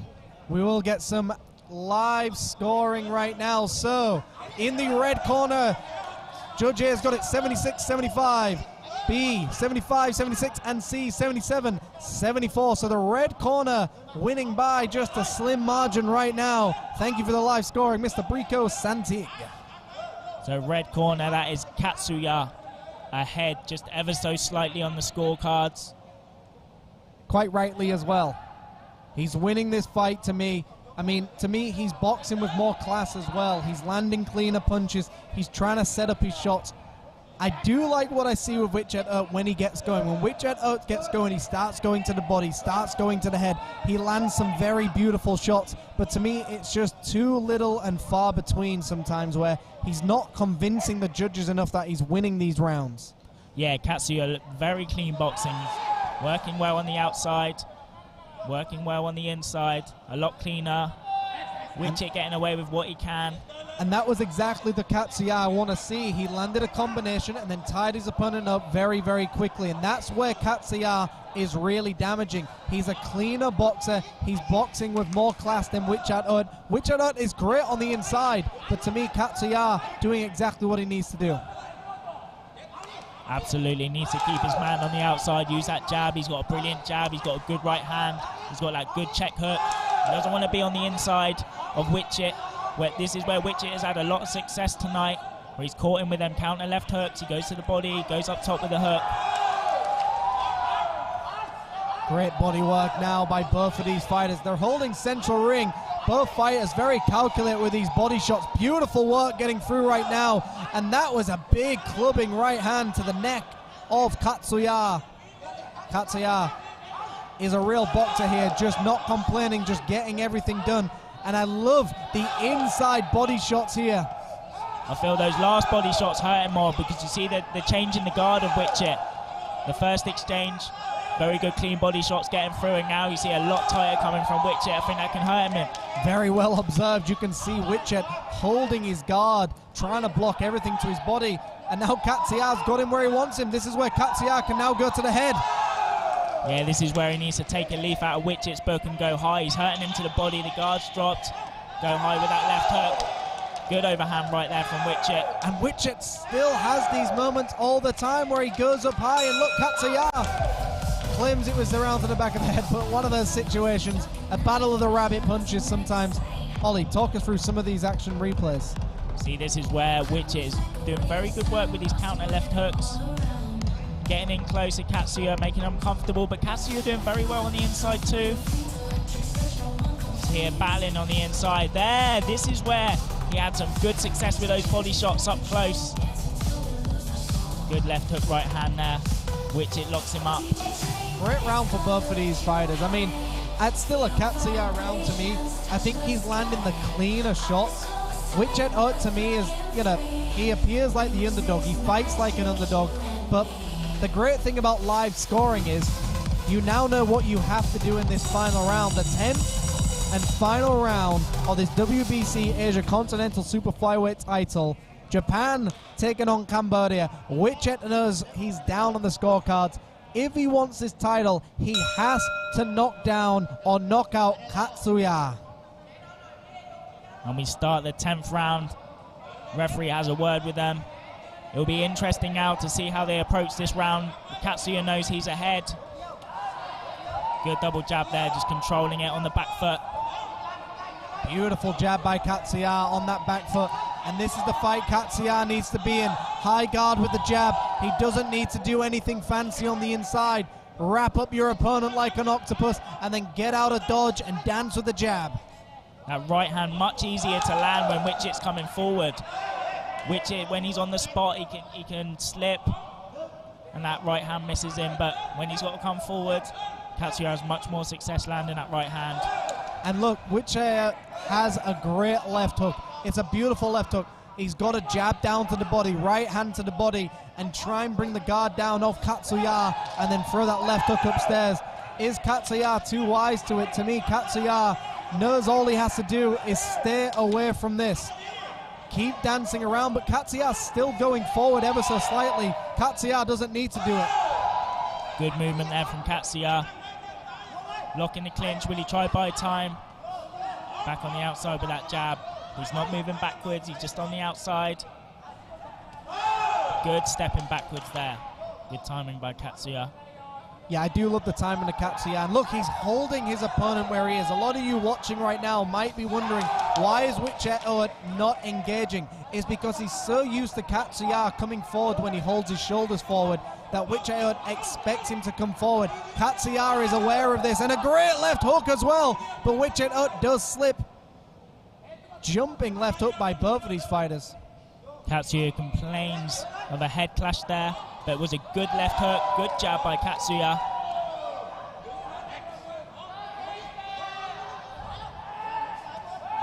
Just counting down the clock now. We've got 1 minute left until someone is crowned the new WBC Asia Continental Super Flyweight Champion. I love the jabs by Katsuya, dancing away, but these jabs are landing clean. You see the head being knocked back, and now less than a minute for Witchett to try and do something spectacular. He's had success with these big shots upstairs. He's had moments where it looks like he had Katsuya hurt, but he's never followed it up. He needs to do something spectacular here now. I mean, credit to Katsuya as well. Katsuya still bringing the fight to the man that he is beating. Yeah, Katsuya in the lead, but still coming forward, still exchanging there. He's still got something left in the tank. 20 seconds left of this 10th round. I mean, look, when you tune in for a title fight, this is what you want to see. You want to see two fighters fighting like they need to win the final round. Katsuya is already winning this fight. 10 seconds to go, and I think Katsuya is going to dance away with this belt right now. He check hooks him, but it looks like Witchett got something through. And there it is, folks. The end of the 10th and final round. I mean, we know in theory who's supposed to win. Here's some action replays. We see Katsuya dancing back with a jab and then wrapping his opponent up. The perfect game plan. Jab and grab. Jab and grab, and that's exactly what he needed to do. But then there was moments where he took the fight to his opponent, and he was fighting him on the inside when he didn't need come up to. into the ring and give the And now we're going to take to it the over winner. to Mr. Peter Denman for the official announcement. Folks, thank you for joining us here. We'll go to the official announcement in just a moment. My name is Jimmy, and I was joined by Ollie. Thank you for being here, Ollie. Thank you for having me. I've very much enjoyed myself. All right, folks, we will see you here once again on Boxing Day, the day after Christmas. There will be another show here at Mini Boxing Stadium. Be ready to tune in for that. And as you saw, FCC will have an event in January. We will see you at the next one. Sawadee krab.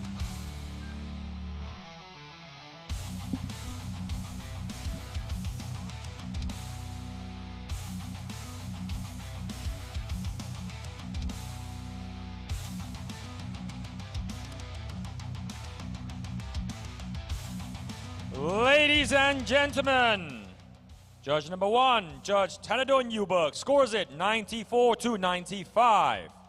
Judge number 2, Ratchakon Darapan, scores it 94-95. And the third judge, Supap Bunrod, scores it 93-96. And your winner,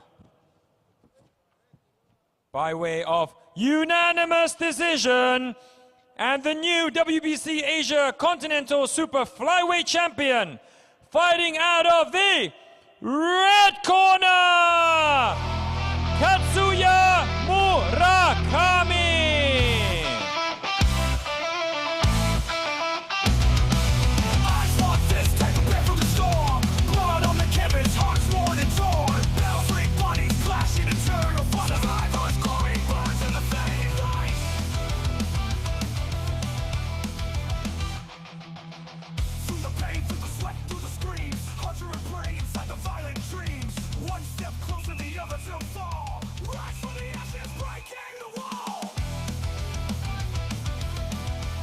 Katsuya Murakami is the winner of the fight. A very close one. We already knew he was winning on the live scoring, but there was a slight moment where we just wasn't sure. Great event, and we'll see you at the next one on Boxing Day.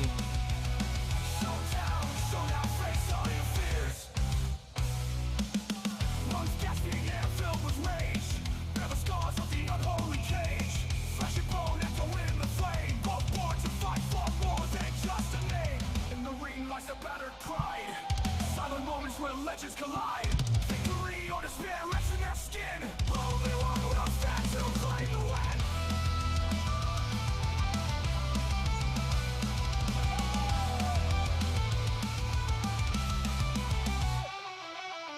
Showdown, showdown, warriors clash tonight.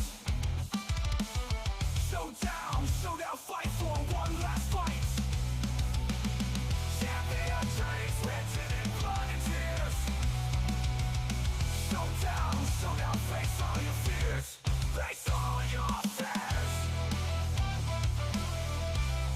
Face all your fears. Katsuya, congratulations, you are now the champion.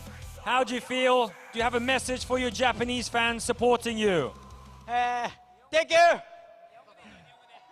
日本の皆さん、ちょっと全然ダメでしたけど、なんとか勝つことができました。ありがとうございます。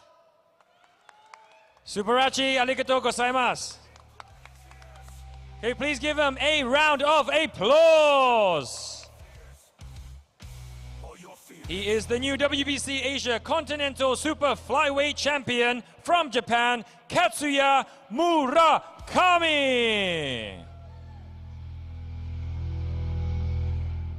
วันนี้ก็ต้องขอขอบคุณสปอนเซอร์นะครับ We have to thank our sponsors from the ABF Mr.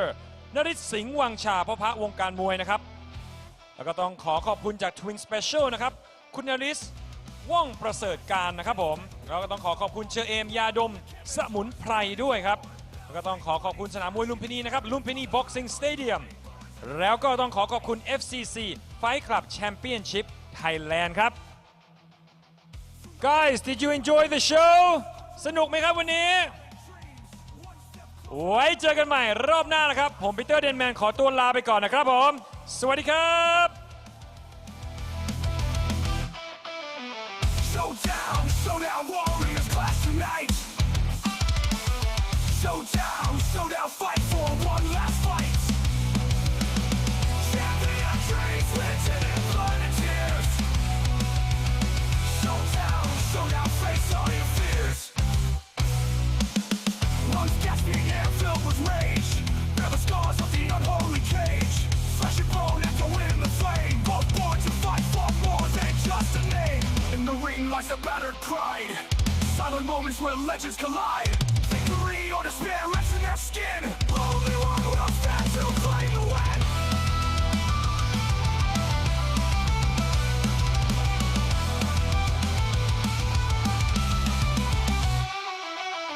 Showdown, showdown, warriors clash tonight. Showdown, showdown, fight for one last fight. Champion dreams written in blood and tears. Showdown, showdown, face all your fears. Face all your fears.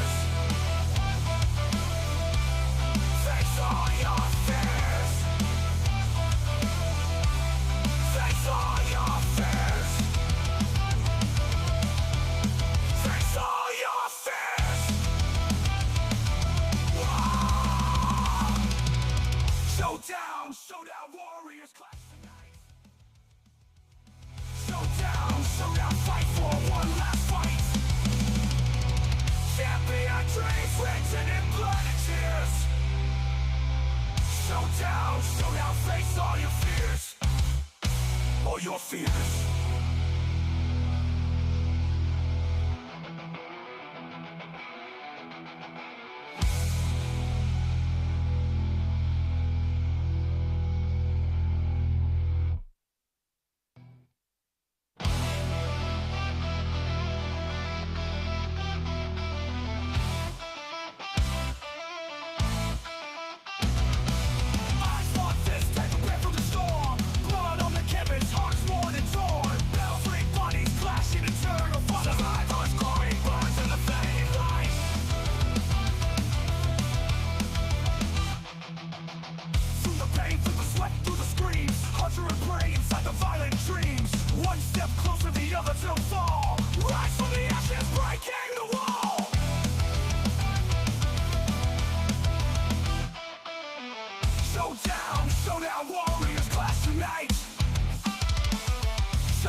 A battered pride, silent moments where legends collide. Victory or despair rests in their skin. Only one will stand to claim the win.